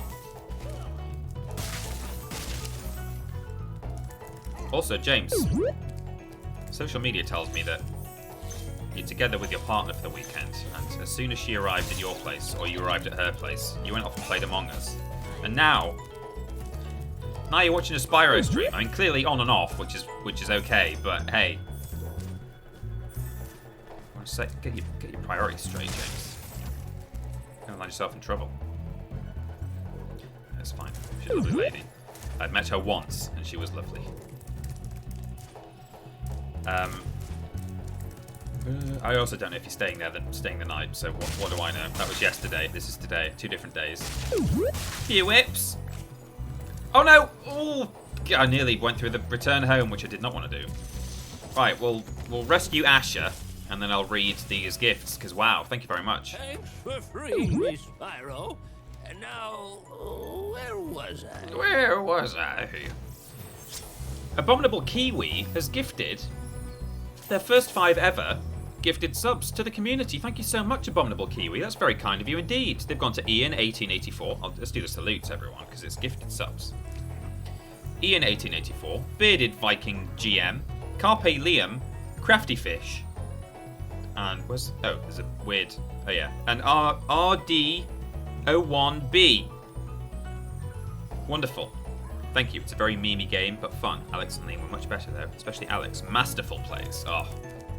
He seems like the cool, calm, collected type, Alex. Like, I bet he could really trick people. He seems trustworthy, but, like, there are some real sinister plans going on underneath. I bet he could sneak some real bad... I think he's probably, you know, literally as we speak, embezzling funds from... Oh, no! From the Cultaholic bank account, you know. Who knows what he's getting up to? And yes, I've been utterly neglecting my partner in favour of video games. Terrible form, if I'm honest. I'll tell you what is also terrible form. Not putting a space in video games when you're a member of Team TripleJump. What are you doing? That's a sackable offence, I think. I don't want to hear that there's no official spelling of video games and that both are acceptable. They're not both acceptable here.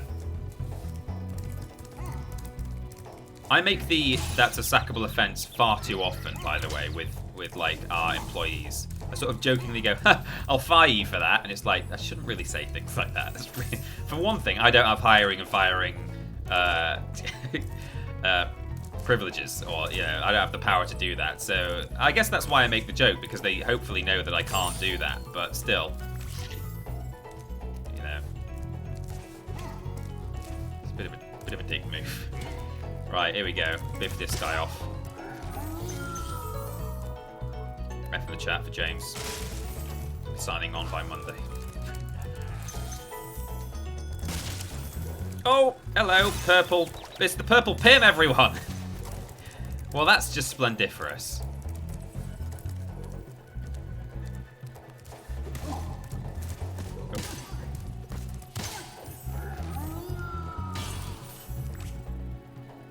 Everyone knows you spell it B-I-D space E-O-G-A-M-E-S. Yeah, you're right, Arenta. God. Just wait until the 2021 purge. Yeah.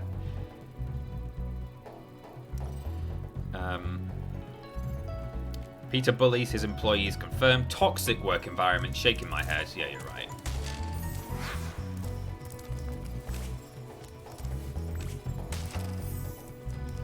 That's it.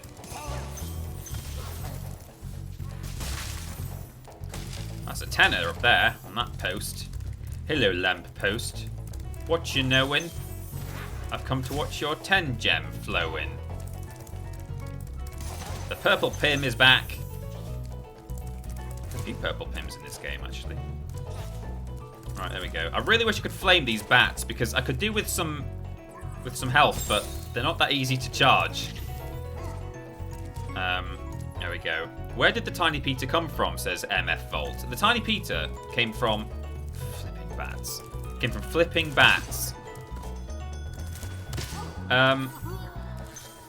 So when we were at What Culture, like, flipping 4 years ago now, which is very scary to think about that it was that long ago, I used to occasionally present videos not just alongside Ben, who is 6 foot, or maybe 6'1", but also Adam Blompier, who is also You've done well, 6 foot Spyro. too much. Some dragons thought you weren't ready, but I knew they were wrong. I'm ready, all right. Ready for what? And I would sometimes stand in the middle of them. And Adam Blompier took to calling me Tiny Peter. And it just stuck, really. I mean, I'm not tall. I'm not tall by any means. And I'm probably maybe slightly sub-average. Talking about penis size now, of course. But, you know, I'm probably like 5'8" height. 5'8", maybe 5'9". It's been a while since I've measured myself, my height. Oh, I've gone I didn't mean to go, but I need to go past them. You just let me pass, maybe? No. Okay, fine. Just invincibility frames my way past. No invincibility frames. They've run out. That's about it for this level, I think. We've done most of it. Oh man, have we opened the chest yet? Can't remember. Maybe we didn't actually. Oh man, if I take another hit, I'm dead. There we go. I think we must have opened the chest.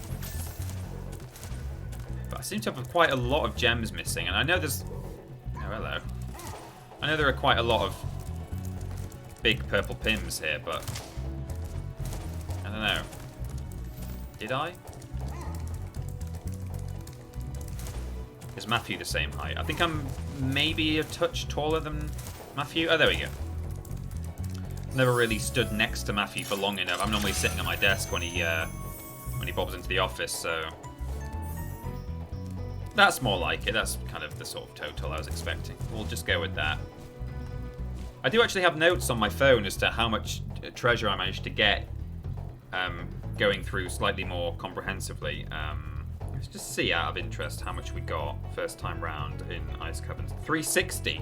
Well, I've actually got more than that this time, so hey, PB, everyone.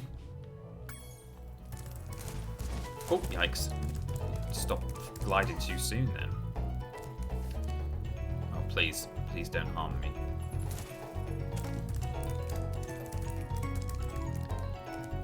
So yeah, just standing between two people who were over 6 foot tall made me was partly why I became Tiny Peter, and then it just became, I mean, it's all I had going for me at the time, really. It was the only unique gimmick that I had, so I was all about it. I was like, oh, please, yeah, let's keep calling me Tiny Peter, then I've got something. So there you go.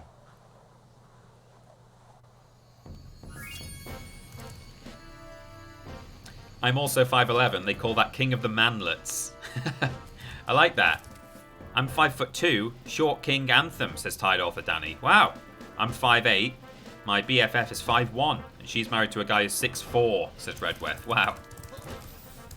Oh, it's nice to come back to Peacekeepers and know that we've actually got everything. So normally what I like to do before I go to a boss fight, apart from in the Artisan's home for reasons that I've already explained, I like to go to the flight level first, so I complete every level. So we're going to go to the flight level first. This is our first flight level run of the run, and should be fairly straightforward because normally you're against the clock on these flight levels to destroy / fly through all of the things within a certain time limit. And if you do it all in a certain time limit, you get an all-in-one bonus. However, we're not going to be able to do that because there's some stuff here that we can't do without charging. I think we have to, yeah, these lights here, see those lights there, you have to flame them. I said without charging, but I meant without flaming. However, you can still get gems for getting a full set of each thing. So you get like 80 gems or 120 gems or something. Oh, 60 is it? You get 60 gems for all the rings, see? And we'll get 60 gems for all the chests and 60 gems for all the arches. We can't do the lights. But fortunately, we don't have to do them all in one go. So now, I can just ignore the rings on a retry. So it's actually quite a nice little break. I mean, I'll probably go through here anyway, just because it sets me up for the route a bit better. But, yeah, so ordinarily you would just flame these as you go past them, but we're not doing that, so got to be a bit more. It's not easy. I crashed just before, but the average male in Indonesia is 5'2", so you're doing fine. Wow. I would. Oh, flip! It's the same one. I might just land there actually next time and do it a bit more. What's to the right here? Arches. Okay, let's just do the arches.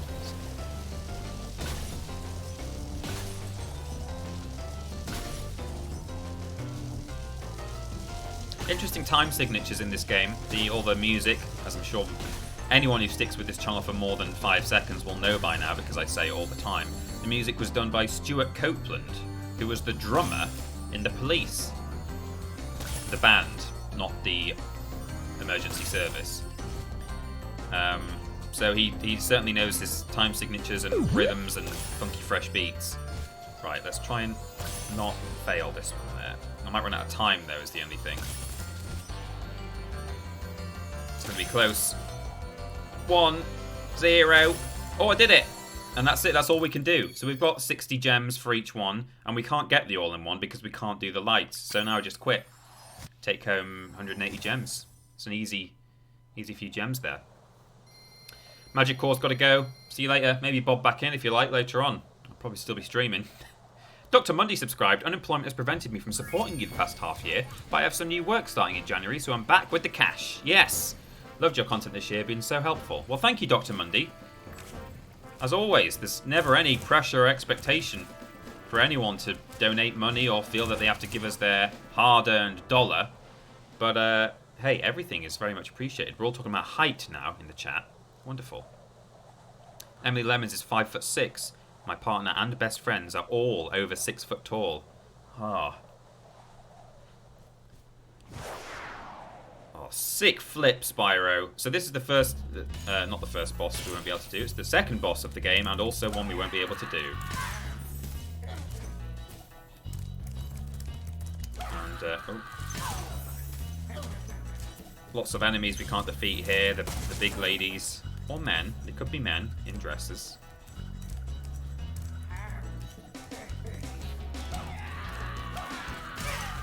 If you dodge these guys, they actually just get slapped off the cliff, so it's quite funny. But yeah, I daren't risk it. Oh, I really like now that I can just lightly tap the charge button into those chests. It means I don't get the bonk, the head bonk. I'm 6'3", and I can't fit in any back seat, says luxury gay space communist. Well, that's an excellent username, and also, oh, yikes. Hello. What happened there? And also a fun fact. Can't fit in any back seat.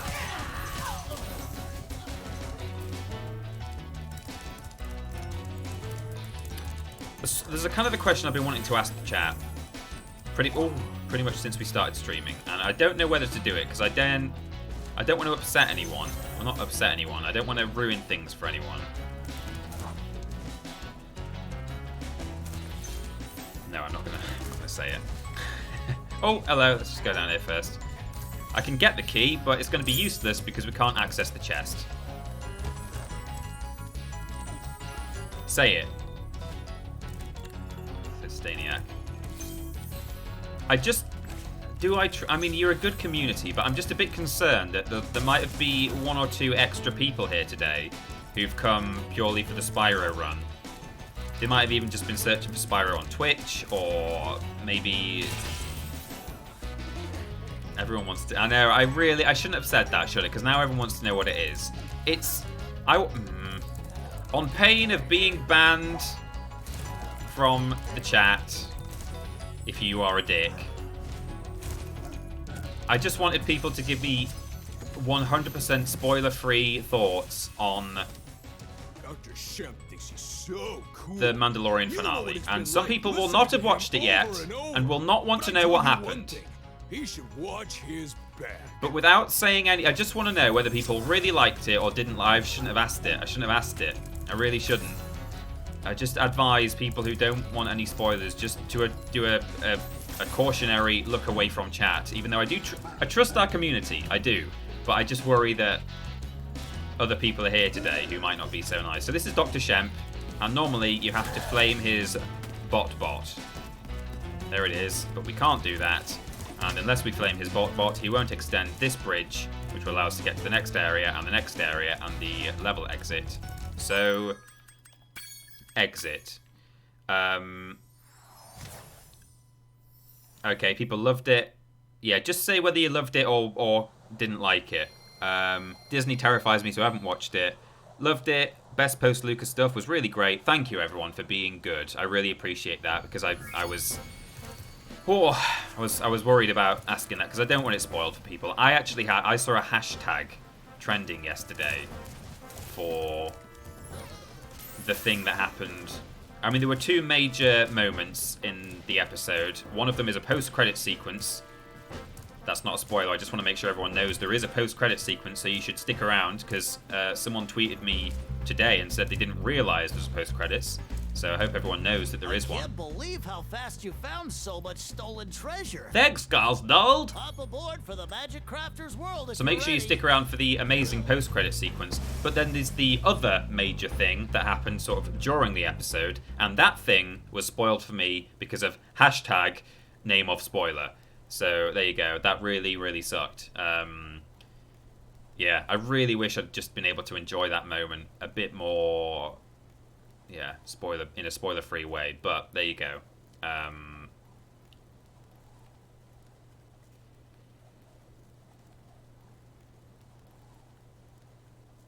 But I really liked the post credits too. Anyway, that's all I'm saying. My tongue was itching to say. Okay, we'll have to come back for him. In fact, I think I can just go back to the start of the. So we're in Magic Crafters now, the third home world. This one we're going to be able to 100% again, in some pretty clever ways. In fact. Oh, hello. Yeah, I couldn't not ask, but there, I've asked now, and I'm glad to know that most of you, if not all of you who've answered, liked it.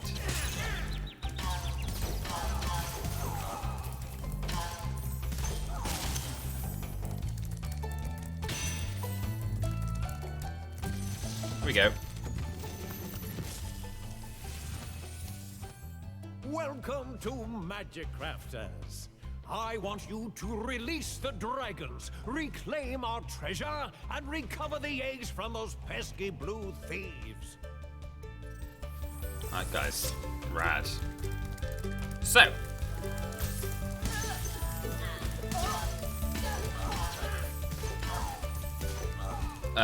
Those green guys I just charged, I keep forgetting that people might not know what this happens in this game. The green guys, there's one over there, you see up there? What they can do, they've got magic, which allows them to move the world around.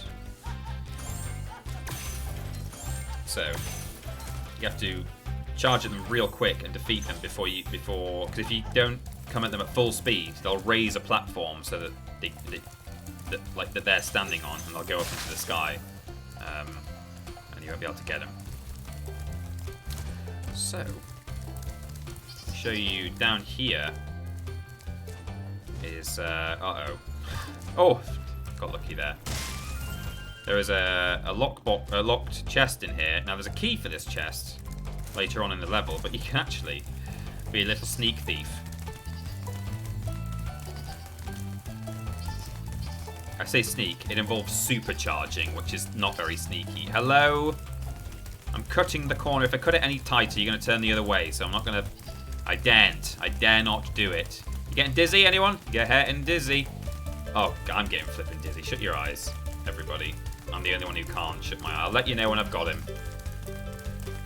Oh, God. Oh, he turned around. Can I maybe supercharge him? Probably not. I'll charge the other way. That'll make us feel slightly less dizzy, shall I? No. Have I turned the motion blur off? I don't know. There we go, we got him. Thank goodness. Spooky Duck says, ah yes, I loved the bit where the alien appeared, then the robot went beep bap, and then the space weapon went pew pew pew. Disclaimer, I've never watched The Mandalorian. So. Sounds like Star Wars to me. I think you're lying. I think you've watched it all. I think you're the biggest fan. There we go. So here's a fun one. This is the first time that we're able to break these things open. It's not super easy, and we're going to do it the way that you're not really supposed to do it, but if you actually supercharge down here... Oh, I've missed it. There's one there. Smash! I got it. Supercharge the other way down. So there we go. There's tricks. Sick, mad tricks to do in this game.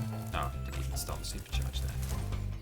So yeah, if you charge along with these arrows, Spyro will start supercharging, which is very fast and quite difficult to control, but also very powerful. It essentially just has the power of a flame and a charge, all in one. It allows you to charge things you would normally have to flame, or smash things that you would never normally be able to open up, like those lockboxes that don't have a lock on them. When you see arrows like these, you can charge along with them to begin a supercharge. Supercharge? Excellent. Go ahead, try it. Oh, I will.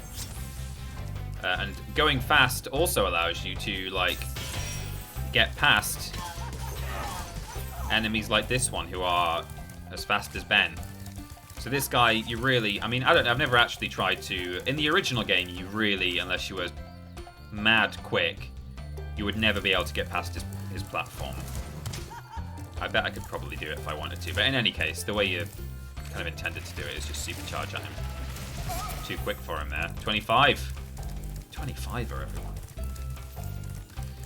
Any gems behind here? No. So, supercharge down here. Oh, there's a dragon here, actually. Let's just... You can supercharge through these things, and you don't have to grab the gem. It just smashes immediately, I think.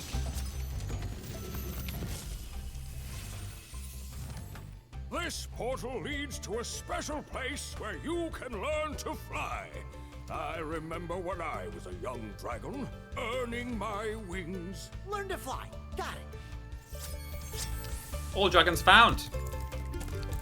We've got all the dragons so far in every level we visited, which is great. So this thing, there's no key, there's no nothing, but there's no cannons to destroy it and no fireworks. Of course, what we have to do is use the supercharge.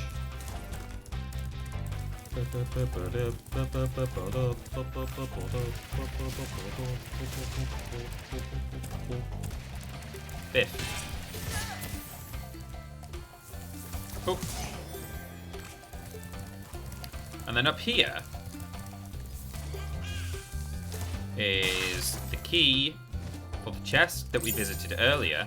However, who needs a key when you know how to charge like me?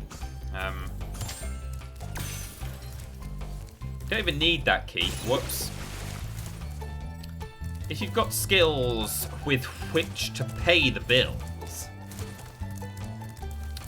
what you can do is this.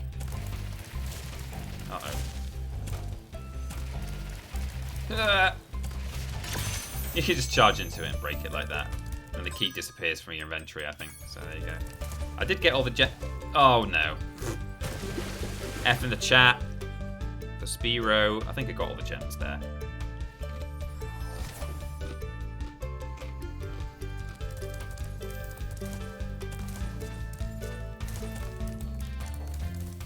I'll just check.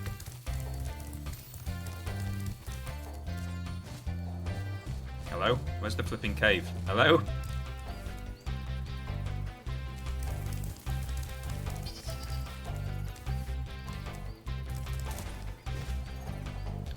Got him. Okay. Good. So much for skills that pay the bills. Yeah, I know. I know. So we're nearly done. Just gonna literally charge through the level. Oh, hello. Oh, yikes. It's too much power. Too fast for me. That's pretty much it, right? Some enemies have now respawned, which is difficult because it means you never quite know who you've got and who you haven't. There we go, that's level complete. So, go back to the start now. Going to Alpine Ridge. Oh, yikes. Flipping hell. Oh, my... Bleh. Alpine Ridge is a funny one. I'm going to do a couple of tricksy things here just to get a few extra gems.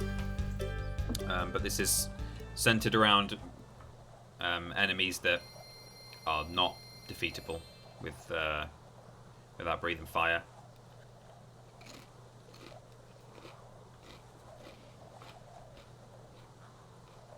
Ben Jimmable says, "Hey Peter, playing this on PS5, is the performance better?" Well, I'd say the load times are mostly better. These ones don't seem to be.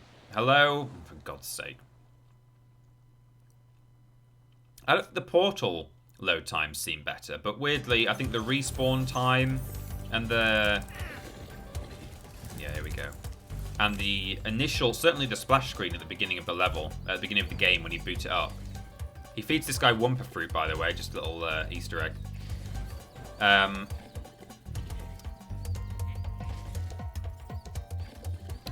Yeah, I think some of the load times are definitely better, but I mean, the performance isn't like that much better because I'm having some like occasional frame rate issues here. Maybe it's just my... Oh, hello! Maybe it's just my capture. Because I'm actually just watching the playback through... I mean, no, but it does seem to only happen when there's a lot going on in the game, so I think it's probably the actual PS5. I'm actually watching the feed just out of OBS, the streaming software. So, these guys you normally have to breathe fire on to defeat. And a couple of them actually have riders, like this one. And normally what you would do is just flame the beast. Jeez. And then what you would do, the rider would then fall off, and then you would charge the rider like that. But actually, what you can do is that. So there you go. It's just a way to get a couple more gems out of this level. Bit of fun.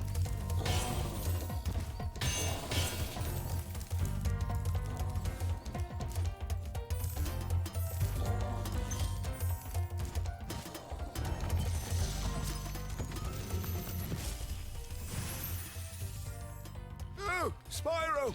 You're not afraid of those big, noisy, gigantic, awful beasts, are you? Of course not. Oh, good. I didn't think so. So normally you would fly down there. We'll be back to that area in a minute. I'm gonna go for a little side route. Can't blow that one up. Not thought of a way to do that yet.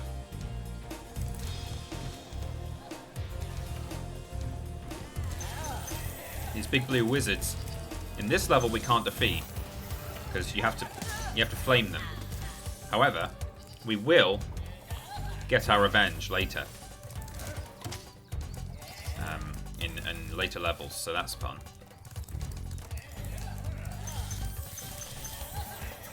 In maybe in the next level, actually, yeah, we will get a chance to defeat a few of them.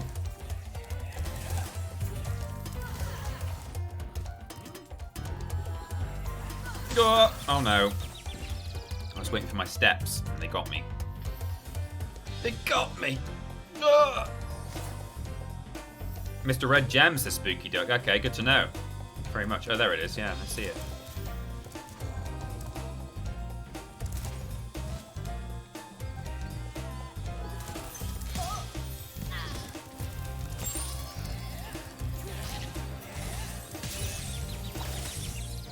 I'm just watching those stairs in the background, waiting for them to...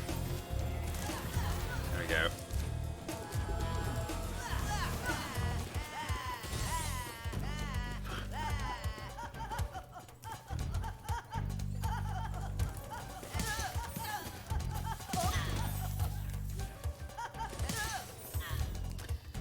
A hole.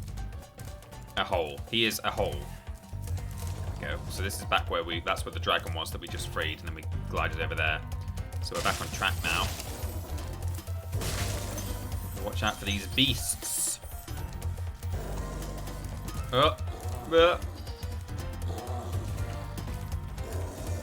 Please, for the love of... I wish I could just breathe fire. Okay, here we go. Uh-oh. Oh, that was a close one. Yeah, it didn't open for me. I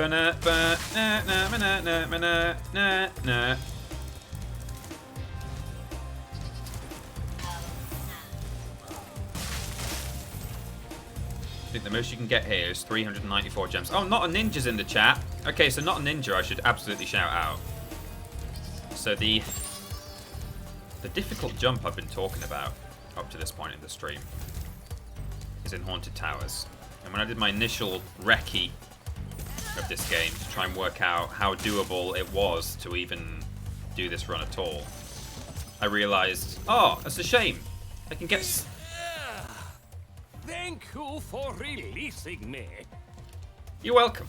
I realized, oh, I can get 78 out of 80 dragons, and the 2 that I can't get are in the same area, in the same level, and there's just a single door. If I could get through it, then I'd be good. So I took to Reddit, and I said, hey Reddit, help.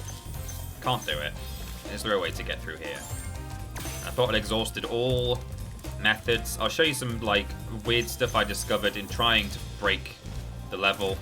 There's like some weird geometry. There's like a wall that you can climb into in a weird way, but I thought it might be helpful. I thought I might be able to get out of bounds or something, or clip into another room. Couldn't do.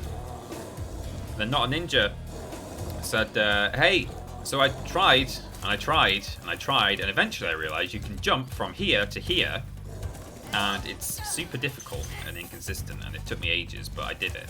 And I was like, oh, all I need to hear, all I needed to know is that you can do it, and I don't care if it'll take me ages. So then I set to work to practice, And I did it, and I've got footage of me doing it over and over and over again. Whether I will... Please, don't do it. Now we're going to have to lose a point here. And whether we'll now be able to get past this fella without dying is... Here we go. Ugh. Oh no, this one. Hello? Okay. Any sheep around? No, it's okay. We'll try and get past this guy. Ooh, that was very lucky indeed. Oh!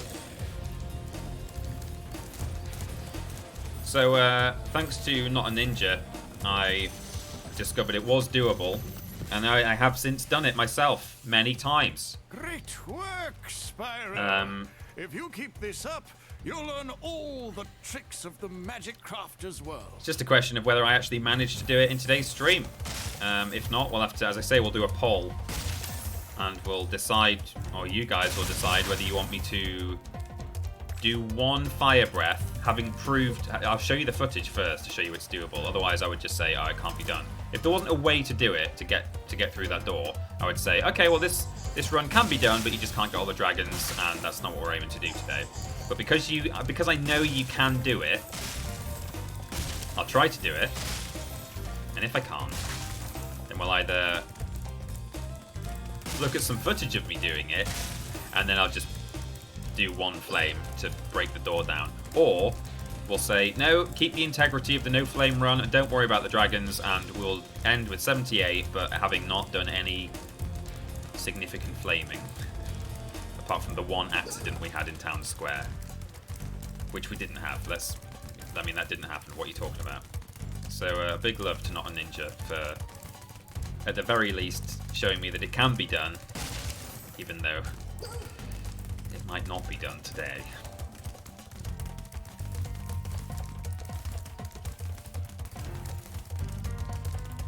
Please slow down. Oh, I probably could have got him there if I wasn't actually on the inside.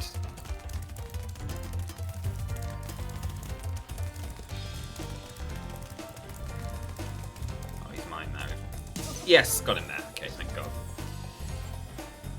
Oh, 10 blips there from MGB Live. Would love to see a new Spyro for PS5 and Series X. I think it would absolutely look stunning.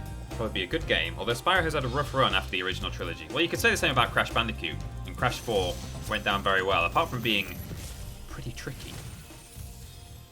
Remember that these blue thieves have stolen eggs outside the Magic Crafter's world as well. Oh. Don't worry, I'll take care of them. Let's see, Alpine Ridge. I got 394. Not a Ninja says 394, yeah, so we agree. 394 is what you can get. We're going to have to do some death abuse here. I don't think there's a way of smashing these without rolling off the edge of the cliff. If I could somehow, if there was like an enemy in here who could like hit me, then while I had the invincibility frames, I'll be able to charge into these without any knockback, but can't really be done. So all I can really try and do is really get as much of a runway for my rollback as possible. But yeah, it really just knocks you right off. But that's fine, we've got a checkpoint right here. So there's three of these to get, and we're just gonna have to fall off every time. But it's fine. Oh, hello. So that's one. That's two. I don't think there'd be enough invincibility frames for that, for even that idea to work. I think the first one you could maybe get, but the second and third you couldn't. Oh, steady on. I keep doing that. You couldn't get these ones. There we go. So, it's worth it. It's 10 gems. We helped each other. You told me how to get to that area in Peacekeepers. Oh, of course, yeah. Yeah, just step onto the column, which is unexpected. The only reason I discovered it is I was trying to find maybe a tiny little bit of pixels that I could stand on. And then when I just glided over to it, he just stepped onto it like a normal platform. Forgot about this fella. So what have we got now? We've got 394, 383. What have I missed? What have I missed? Oh, I didn't clean up on the thief run, did I? I don't think. Oh, and there's also an enemy to charge there. Get that guy. Ow. Oh.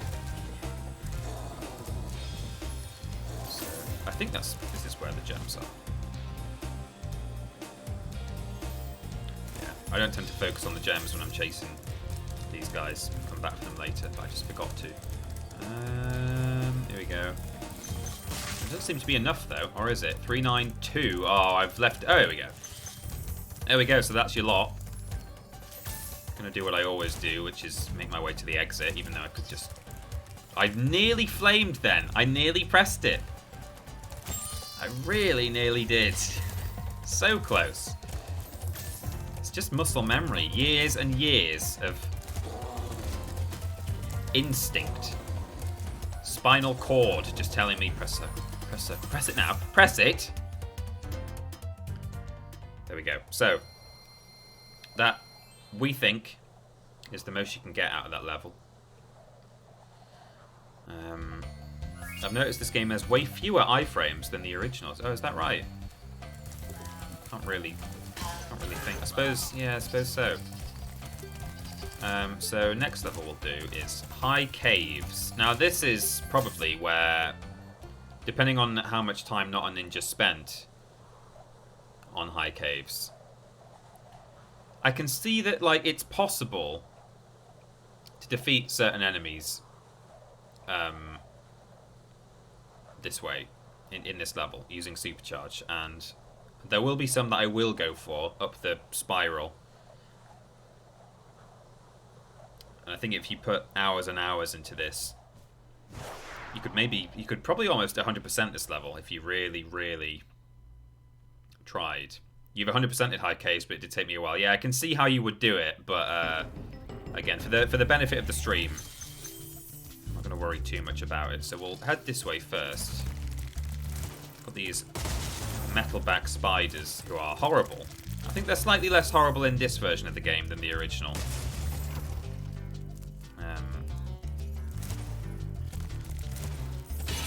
They can't be flamed because they are metal.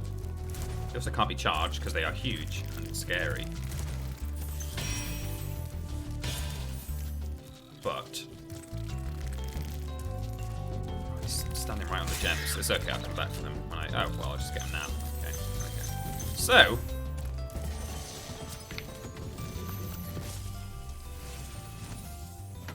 I hate those bugs. When I become big and strong like you, I'll squash them all. Until then, remember that Supercharge makes you invincible. So, here's a Supercharge ramp. And actually, you can just hop over here. And that's the end of the level there. But we're not going to do that. I mean, well, while we're here, we'll clear it out, I suppose. It's quite a unique level. This is kind of a Supercharged playground level. Well, there's another one like this called Treetops later on, which is also very much a Supercharge world. But this one is more of a playground-y kind of... I'll just get this dragon, I suppose. Try combining your Supercharge with jumping and gliding, and really explore the High Caves. I shall. Fear not. Yeah, this is very much a play area for Superchargers because you can't die down the cliff. Fairies will look after you. So first things first, let's deal with these fellas. 1, 2. There's a gem in there, I think. Oops. 3. Oh, I missed it. But this is what else you can do. So for people who have no idea what anything about this game, will be a bit confused by that. So hang on, let me go back again. No, well, yes, okay. So was there a gem on the floor here? I thought, yeah. Oh, and there's more.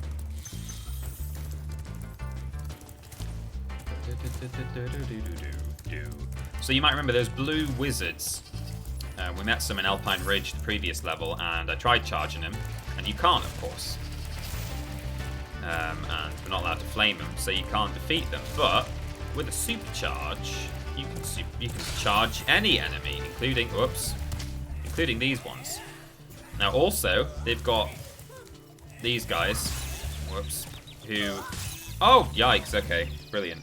You can charge. I don't think you could charge those in the previous game. I don't know, but if memory serves, you couldn't do. Anyway, in this one you can, but you still can't charge the blue fellas. But, and this is not how you're supposed to get these. Oh, hello. So I might do them bit by bit. So then what you can do, if you're really, really controlled and careful, you can charge your way all the way up. Oh, for God's sake, keep forgetting. Because normally when you get to that point, I've already defeated that wizard, so keep forgetting he's there. Well, don't forget he's there, but I didn't realise he could get you from there, because when you're playing the game normally, you'll just flame him on your way past. Right, here we go. Some of these enemies are respawning because you have to get a fairy to give you a checkpoint. I might just do that now so I can keep track of who I have and haven't actually defeated. I think it's easier to control supercharge with D-pad rather than analog stick. Yeah, that's true actually. I do normally play with analog stick, but I just with D-pad, but I have been using my stick today for some reason. I definitely use my D-pad for the Haunted Towers jump.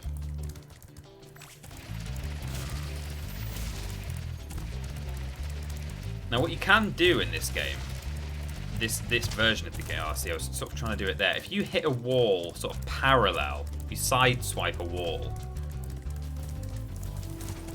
the game will like massively slow you down, but it won't destroy your supercharged state, which is, please, for the love of God.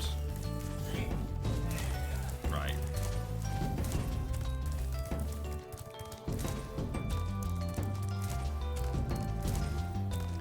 Do now. Let's get a quick checkpoint.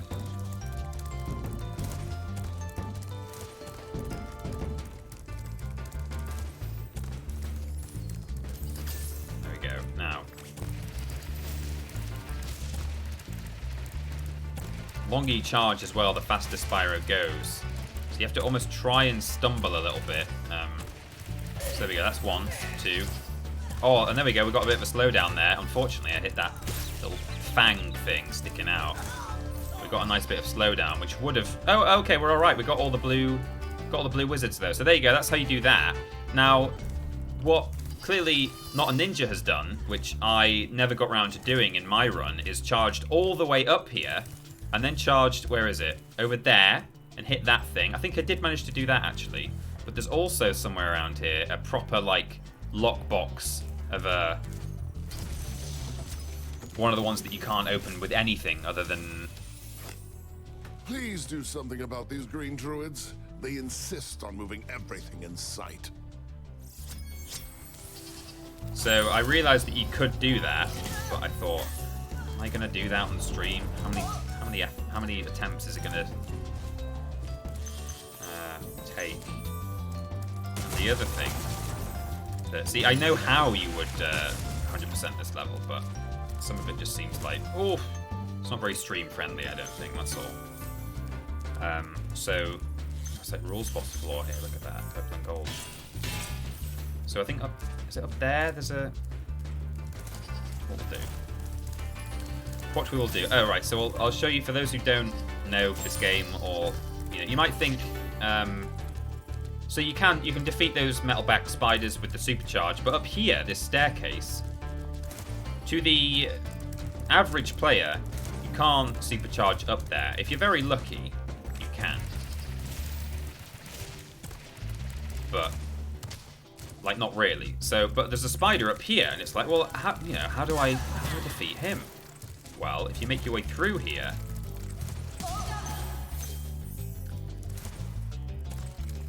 there is a fairy. Now, I don't want to get too close to this fairy, because otherwise... Now, what you would do is walk over to that fairy. She'd give you a little kiss, and Spyro goes all blushy and hot and bothered under the collar, and he gets a Super Flame temporary power-up. Now, of course...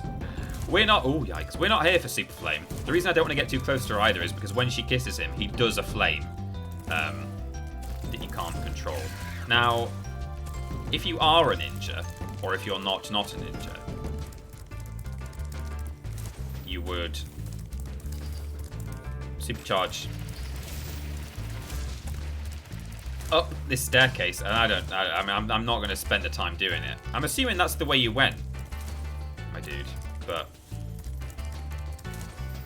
maybe I could. You can't, like, no, you can't do that, right? Okay, but yeah, you would supercharge up there, and remember, I angled the supercharge in a certain way to get up the stairs. I have done it once in practice, but I don't think I'm gonna. It will take me a long time if I try and do it on the stream. So people are going for a complete, comprehensive run of this game. I need some health. That is what you would do if you had the time. Try and charge up those stairs. Charge into the spiders. So on.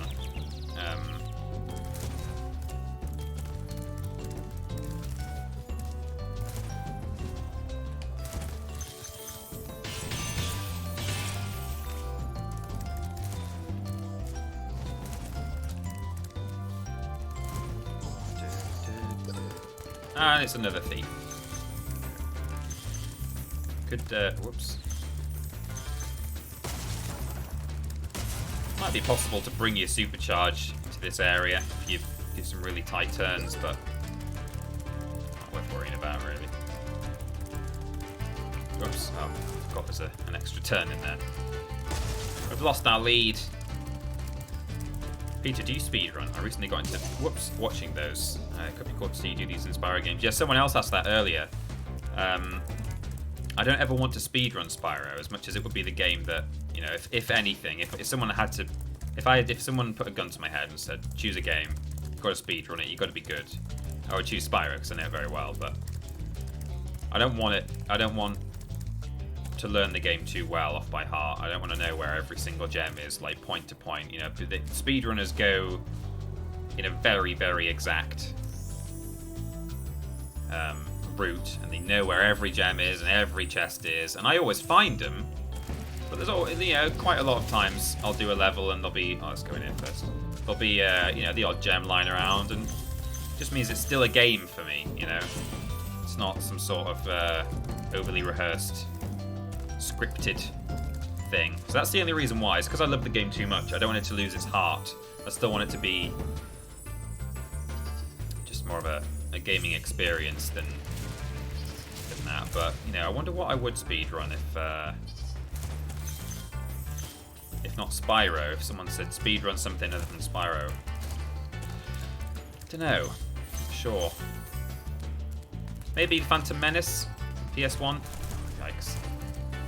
Oh my Christ. So hang on. So you got to supercharge over here as well and biff those things. That's mad. It's gonna be hard enough to get this guy.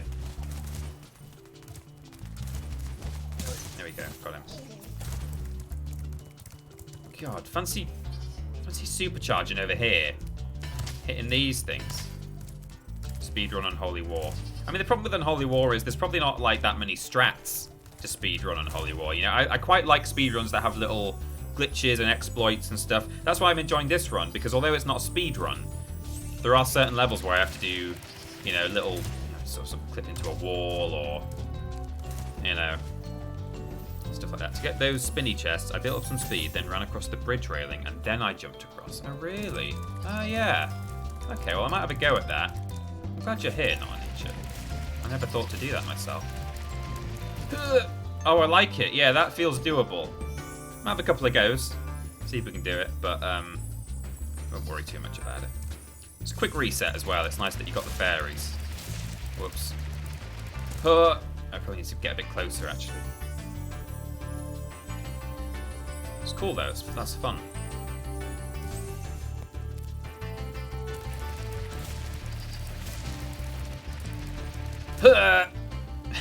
Not quite. I'll have two more goes. Two more goes.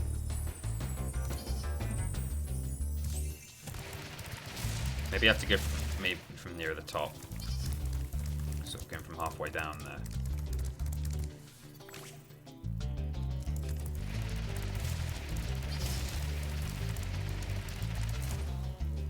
man, that's pretty tight there. It's a tight one. I have one more go. I built up some more speed by jumping off the ramp, then circling back to the ramp in mid-air.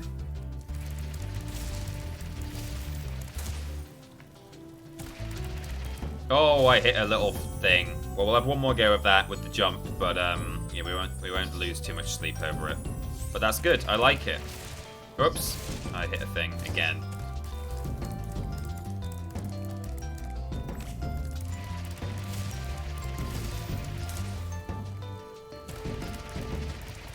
Whoa. Nearly, but that's fine. It's not worry too much.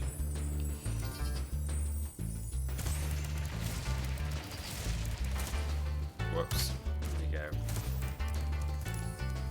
So that's kind of, I mean, there's actually there are some gems that I could actually grab.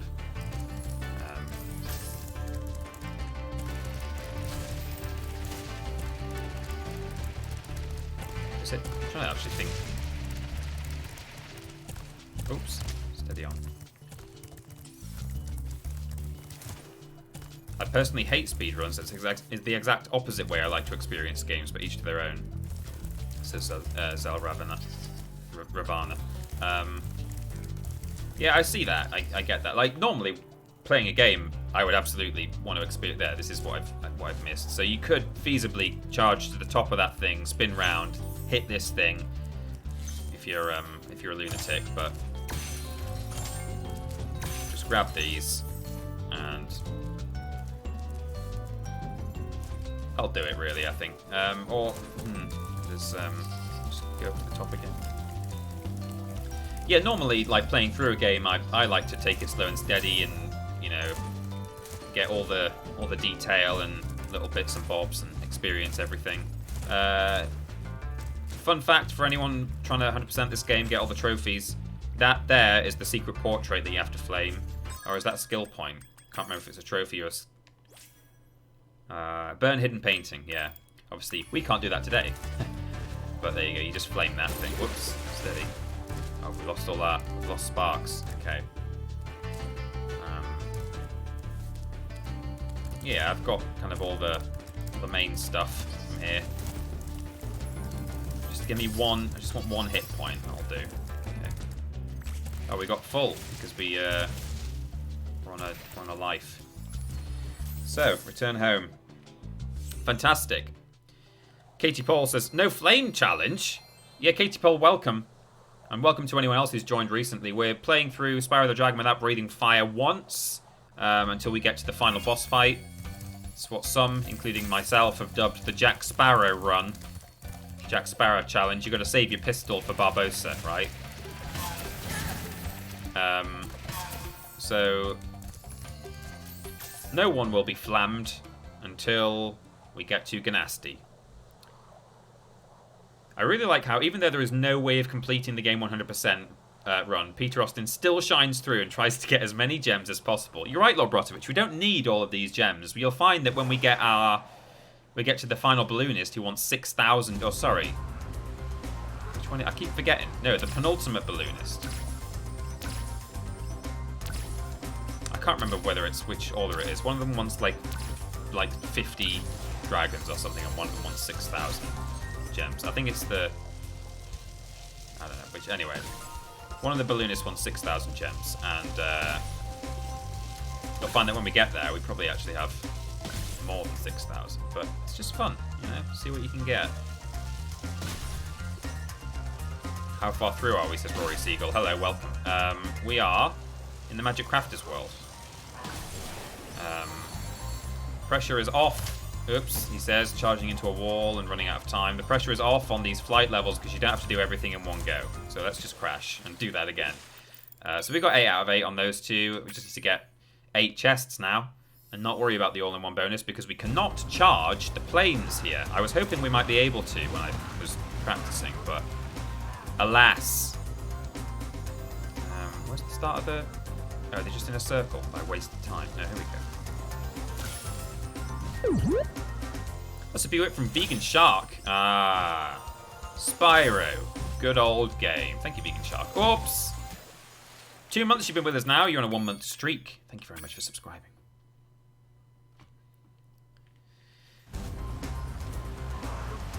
Let's just, oh, I don't know. I'm not really at the start of the chests here, so it doesn't feel right to do this, but okay, there we go. Do that. There's a donation coming through in a minute, I think, according to the chat. I'll wait for it.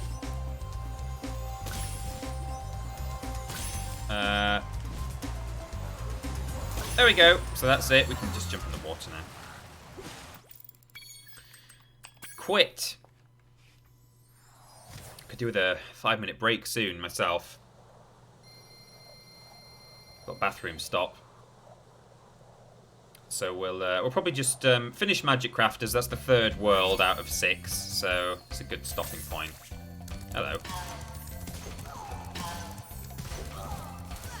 And I will go pee. We've got 2 levels left actually. Do I want to do this? Can I hold that long? That's fine. If not, I'll just stop in the middle of a level if necessary. By the way, my name is pronounced Zel Ravana. I mean, is that right? Is it one of those X's that's pronounced as a Z? Or is it like XL Ravana? Oh, it's the purple pimp. He's sort of purple. Yeah, he's purple. Right. So here's a fun one, slash sort of not fun one, that surprised me. I didn't think I'd be able to... There's, you know, look, we've got some big enemies here. We know that we can't flame those fellas. Oh, yikes! Oh, that was weird. That was really weird. I landed in the water and he squished me at the same time. We got some blue guys who are, like, up on platforms, so we're not going to be able to charge into those. Right? Are we? Are we? Well, as it turns out, I believe... I'll check my notes in a sec, but I'm pretty sure I actually 100%ed this. If not, I certainly did very... well. 100% question mark I've put. Not sure why I put a question mark. I think I only put a question mark because it might take a few go-overs to do everything. So it's kind of like, don't go mad when you're streaming. If you can't do it, don't do it. But it's doable. I did it in practice. Partly because, oh yikes, died. So you die so much more often when you can't just defeat the enemies. We didn't get a BWIP, did we, for CD's donation? So let me just refresh the. Maybe it had a swear word in it or something, or maybe I just missed it. I don't know. Happy to still have you guys around, or maybe it was just under the required amount, I think, for text to speech. So it's, but that's okay. Happy to still have you guys around since previous channels. Makes my holiday break more enjoyable. Thanks for always caring about your audience. Well, thank you. I hope I'm saying that right. Is it CDs? CDs? I think maybe because of exchange rates, it did not have a swear. No, it didn't. Don't worry, I checked it. I think because of exchange rates, the conversion of your currency came through at just sub. I'm not even sure if it's 5 British pounds or 5 US dollars, but whatever it was, it didn't quite work out well. So these blue wizards are actually summoning these fellas. I don't know if you noticed that. He spawned him out of nowhere. So here we go. We got a checkpoint here. Parrot Boy's here. Son! To Wizard Peak. This is my favorite supercharged spot. Use it to bash those wizards. Oh, let's all bash the wizard, everybody. Give it a bash. Get your wizards out. Parrot Boy, I am winning, son. I definitely didn't accidentally press the fire button in the 3rd level. Why are you even bringing that up? Why would you ask me that? So use it to bash those wizards. We can biff these wizards very easily. Now, thanks to a massive oversight on the part of the developers in this remaster, you can do something in this level that you shouldn't be able to do at all. Oh, here's some spinny things that we can get. Now, normally, you can't charge down one supercharge ramp. Ooh, hello. One supercharge ramp and charge up another supercharge ramp. apart from in the Spyro Reignited Trilogy, when you can do whatever the flip you want, because hey, look at me, I'm Spyro and I'm a king. So you can just do that, apparently, which might be news to people who've played the original and not, more recent version. Also, what I did do in practice mode is run down that one, up this one, and did a crazy leap of faith and got up there and punched that guy in the face. Whether I'll be able to do that now is the big question, but we'll see. Let's have a few goes. Oh, nearly. You can see that it's doable if you do it right. Those of you who've watched the Amanda Show in America may recognize motifs in this video game music soundtrack. Oh, nearly. Nearly. We'll have a few goes.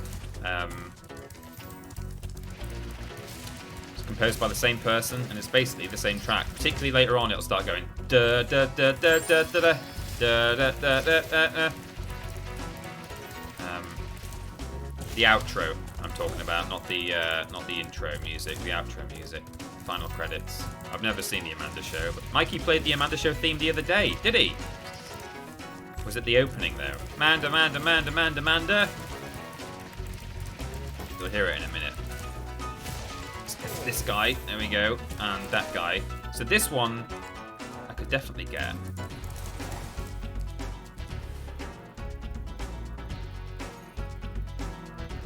That exact motif is taken directly from the outro of the Amanda Show. Thanks, Stuart Copeland. They pay me for this. For the longest time, this is how I thought you got up there. I think Adam Pacitti tried to do that as well. It doesn't help that it lets you get up here like with supercharge, you know? That's got to be confusing for people who don't know. Oh yeah. Oh well. See you later, everyone. I got him though. So there you go. I got one of them. I'm sure I got the other one this way as well. I'm trying to remember now. Maybe I didn't, but I'm pretty sure I did.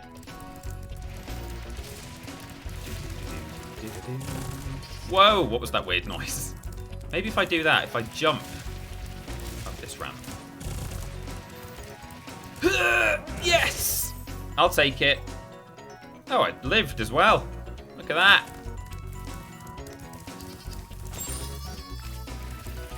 Listen to this horrible sound effect. Oh, that's a great noise, isn't it? Is anything left dead? No, alive here? That guy I've got, haven't I? And this guy is now alive again, but I get to keep their gems, don't I? So they've respawned because I've not hit a checkpoint since killing them. Let me just check by defeating one of those frosty norks. You get to keep the gems, it's just that they respawn. Because you've not checkpointed them being dead.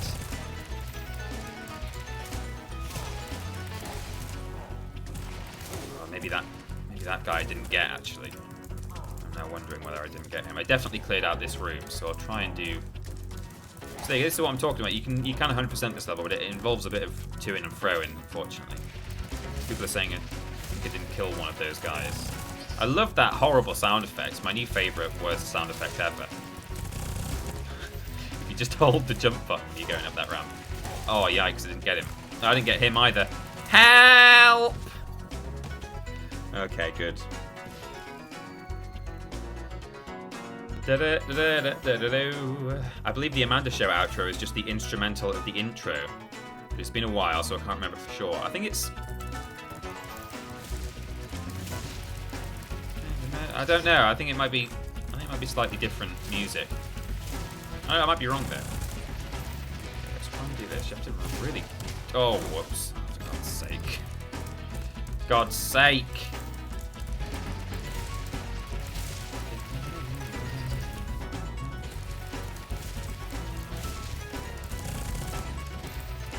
Do that every time now, just for fun. Right, got him. Yeah, so you just get an orb off him, which is fine. But I don't think I got this guy in the first place, so... I'm gonna do it again. I the only one who doesn't know what the Amanda Show is? I only know what the Amanda Show is because I've been to America once and I saw it on the TV while I was there.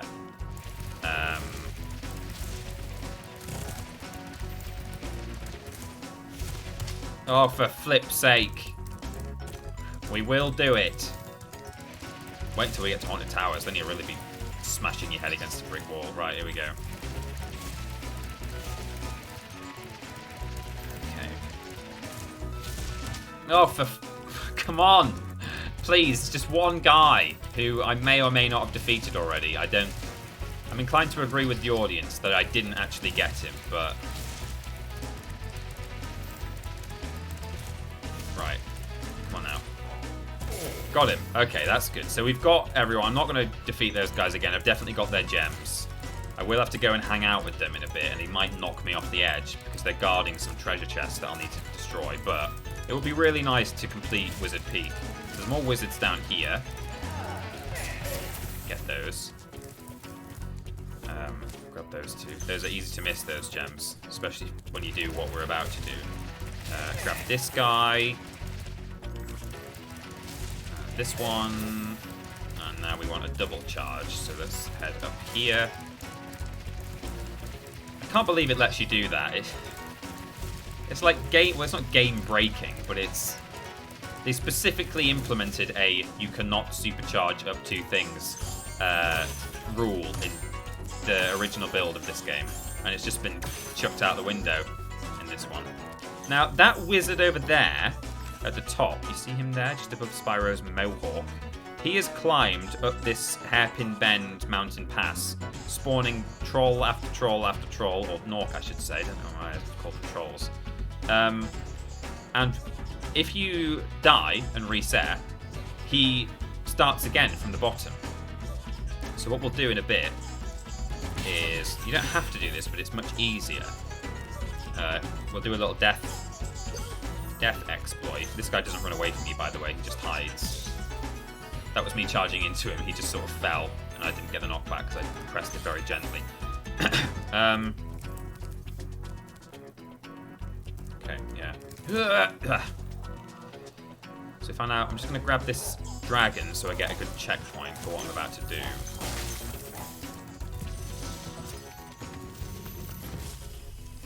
If we're good and quick, Well done, I might be Spyro. able to head the Thank wizard you off for before he releasing gets me. to the top, which would be helpful. In fact, it might be better to have the checkpoint at the top of the supercharge ramp. In fact, I think it would be, thinking about it, because if I start off down there, I've got to run all the way up to the ramp and then get supercharged and then run back and catch him. Whereas if I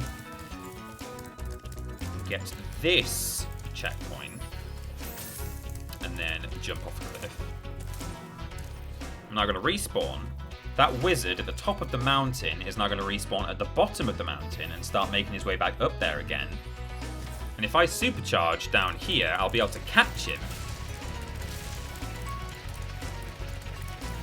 Oh no! Is that not how it works? Oh, is he already... Where is he? He's not there. But... Weird. Okay, well, I might have to do it the other way there. I assumed that you could do it that way. That's not the way I did it in practice. What I did in practice was carefully supercharge all the way up the stairs and hit him at the top, which was, as you might imagine, quite the chore. That's one.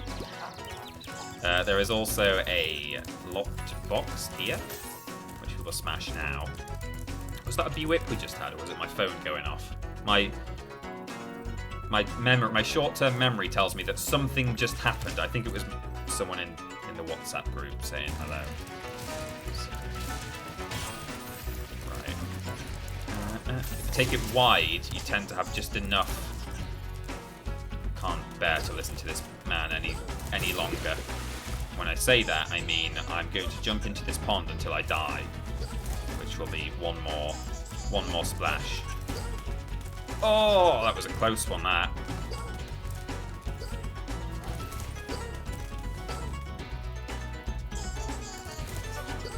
Hey, got him. Got him. That might be all the dragon eggs there. It is. So there we go. I've not breathed fire a single time in order to catch a thief. And we got every single egg. These game designers, man, what were they thinking? No, I'm joking, of course. It's much easier to get the thieves with fire. But hey, who needs it? Right, now I'll probably die doing this because I'll either fall off the cliff or I'll get up a step and someone will hit me. What I want to try and do really is stumble or stagger Spyro so that he messes up slightly. That'd be nice.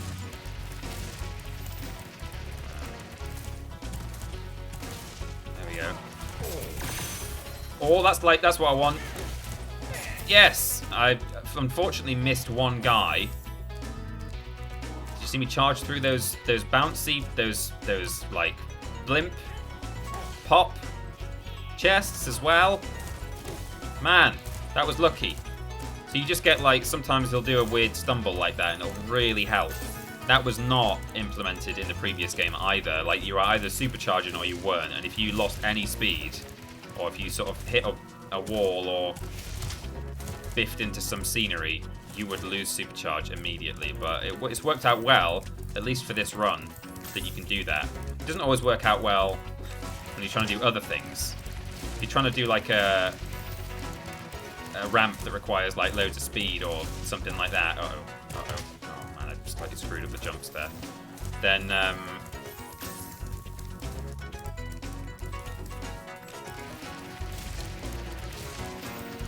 you know, losing your speed like that is not helpful. You have to take that really wide, and I'm not doing it. I'm taking it wide. That was pure skill. Don't let anyone tell you otherwise.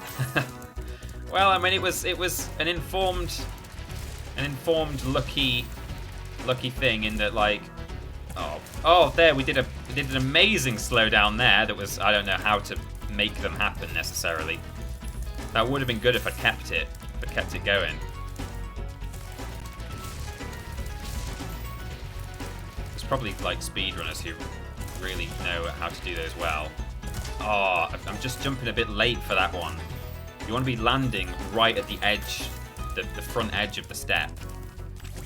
Because that then gives you just enough time to recover from your jump and then do another jump. Oh no, there's another step up there I forgot about. He's just biffed that guy on their head, so that's quite fun. The wizards are actually at war in Magic Crafters, even though they're all enemies. They're all Spyro's enemies. You might have noticed, like, the druids, the green druids are like making walls appear in front of the blue ice wizards, and blue ice wizards summoning those frosty norks. I might have to actually get the stagger on this one to get up there.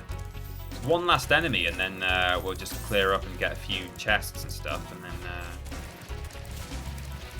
we'll be good. Steady. Oh, Spyro, no, please. Oh, yes, the stagger. Yes, we did it. Got every enemy. And here we go. Listen carefully, Spyro. Listen carefully, Spyro. There's a secret area in the Artisan's home world near the waterfall. Try jumping on the stones there. Very well. Artisan's home world? Waterfall. Sounds good. We'll do it. Laboratory says, first try, boofgasm. Wow, okay. So we've got a couple gems left to grab, but they are relatively easy ones. It's just we're doing something that the developers intended for us to do, which is just jump up here, basically. Oh, is there another? No, there can't be. I thought I heard a near. Oh, it's the sheep. I thought I heard a thief. Loads of treasure behind here. And clear out these things. Oh, actually, there's some stuff right at the back at the beginning of the level as well that I need to get. But again, now that I've defeated the wizards doing that crazy reverse supercharge, at least I don't have to worry about them. Well, I mean, I have to worry about them hitting me while I try and get this treasure, but I don't have to worry about defeating them because I've already done it. So I've already got their gems. Is it possible to get all gems with no flame? How do you break spinny chests? Falsey, no, it is not. Absolutely not. We are not going for all gems. We're going for as many gems as we can, sort of. You know, we're not going to worry too much if there's like a really hard trick to do to get like a couple of gems, but we're kind of just trying to clear up. But no, you can't 100% it. You can smash some spinny chests with supercharge, or you can actually break an armored chest, so a non-locked, you know, impossible to flame or charge chest that you normally have to break with firework. There's what I'm trying to say is later on in the level, in the run, there is a chest that you normally have to break with a firework. Can't use the firework, but in the Reignited Trilogy, and only in the Reignited Trilogy, not in the original build of this game, we can actually get an enemy to open it for us. We've actually already done that in Peacekeepers world by goading a few cannon men or women. But those of you who've watched me run Spyro Reignited Trilogy before on stream may have even been there the moment that I discovered this thing is possible. Don't know if Not a Ninja says, I remember once I got a stagger and ended up approaching that Nork so slowly that he hit me while I was supercharging. That's what I was worried about, actually. I was concerned that was going to happen. So here's this guy. We've already got him, so we're okay. We've got the gems he's guarding. Oh, we do have to go past him now. Not a Ninja, I wanted to ask you, actually, whether you know about this. In Dark Passage, in the Reignited Trilogy, there is a way to open the locked... Well, not, I keep saying locked. They're not locked as in they're not the locked treasure chests that require a key. They are... What am I doing? I'm going the wrong way. You know, the armoured reinforced chest. Are you aware of how you do that? Because that's a fun one. I'm not aware of that, no. Oh, well. I'll tell you. If you... Because I don't know if you're hanging around for the full stream, and I don't want you to feel like... you gotta wait that long, but what you can do, there's a turtle just beyond it, and if you wait until he's full size, if you then go close to him so that he starts winding up his attack, am I going the right way? Is it around there? I've kind of lost my bearings a bit here. Yeah, it is, isn't it? Leap of faith. There it is. Don't hurt me, please. Don't knock me off. No, don't knock me off. Oh, there we go. Level complete. Oh, God, it's brutal. So there's a turtle just beyond the reinforced chest, and what you can do is, I think you have to jump out towards him over the ledge and then quickly return back before he fires his fireball. But if you can make the fireball hit that chest, he'll blow it up. So there you go. Little tip. And I discovered that by accident, just doing a regular live stream of the game like a year ago. Peter, glad you're still streaming, says Boring Loner. I can't really stay, but I wanted to wish you a merry food and gift day. And of course, the same to all of you chat folks too. Hey, we made it. So what we'll do now is Spyro is really enticed by this promise of a secret area in the Artisan homeworld. For recovering so many of our dragon eggs. You're welcome, Taco. Hop aboard for the Beastmaker's world if you're ready. Would you like to go? No. I want to go to the Artisan home. So we're going to go and unlock the secret level in the Artisan's home now that we've been told all about it by our dragony friend. But was it a year ago already, says Lord Brotovich. I think it was, well, or did it happen when I was streaming from lockdown, in which case it wasn't a year ago, it was sort of April. I've run Spyro a couple of times on stream, and sometimes Reignited, sometimes not. Sometimes Spyro 2, sometimes Spyro 1. I played Spyro 1, though, didn't I? At the original version, PS1 version, when I was locked down. So, yeah, I know, I think it was like over a year. I think it was in the Vidiots. In fact, it was 2 years ago. I think I did it for Vidiots when I used to work from home in remotely, and the other guys were down in Bristol. I think that's when I did it. So it was like over 2 years ago, 2.5 years ago, would you believe? Right, so here we go. Is that the waterfall? Try jumping on the stones there. We've got no sparks, because we're not allowed to defeat half the enemies in this game. They keep hitting us. You can actually unlock this level before finding that dragon. You can do it right from the start. You can just spawn in on a new game, hop down here, step on the stones, and you're fine. But I always like to just wait, do it canonically. Yeah. I think over the summer you streamed the original Spyro. Yeah, I did, didn't I? So it was It was Vidiot's times, that one. So, a long time ago. Now, I am in dire need of a bee break. Oh, good. I died in the Artisan's homeworld. That's almost impossible to do. I need a bee break, so I'm going to go and get like another cup of tea and stuff. What I might do, although I have prepared a handy card that says be right back, I'm thinking what might be nice or helpful to people who don't know that I'm streaming right now is that if I actually stop the stream and then just restart the stream in 5 minutes when I'm back from my break, because then it might send out another email notification. People who might have got a notification 3 hours ago and thought, oh, well, that'll be over now. So what I'm saying is I'm going to intentionally spam everyone's email inbox by stopping the stream and starting again. So don't panic. Do not panic. I'm going to stop the stream. I'm going to give it 30 seconds. Maybe restart the stream. I don't know if there's a grace period where it won't actually give you another email notification, but I'll do that anyway, just in case. Stop the stream. I'll restart it in a minute's time or something, and the card will be on screen saying "be right back." Just to let a few people know that I'm still around. So good. Don't panic. So go and get yourselves a drink if you're hanging around a bit longer.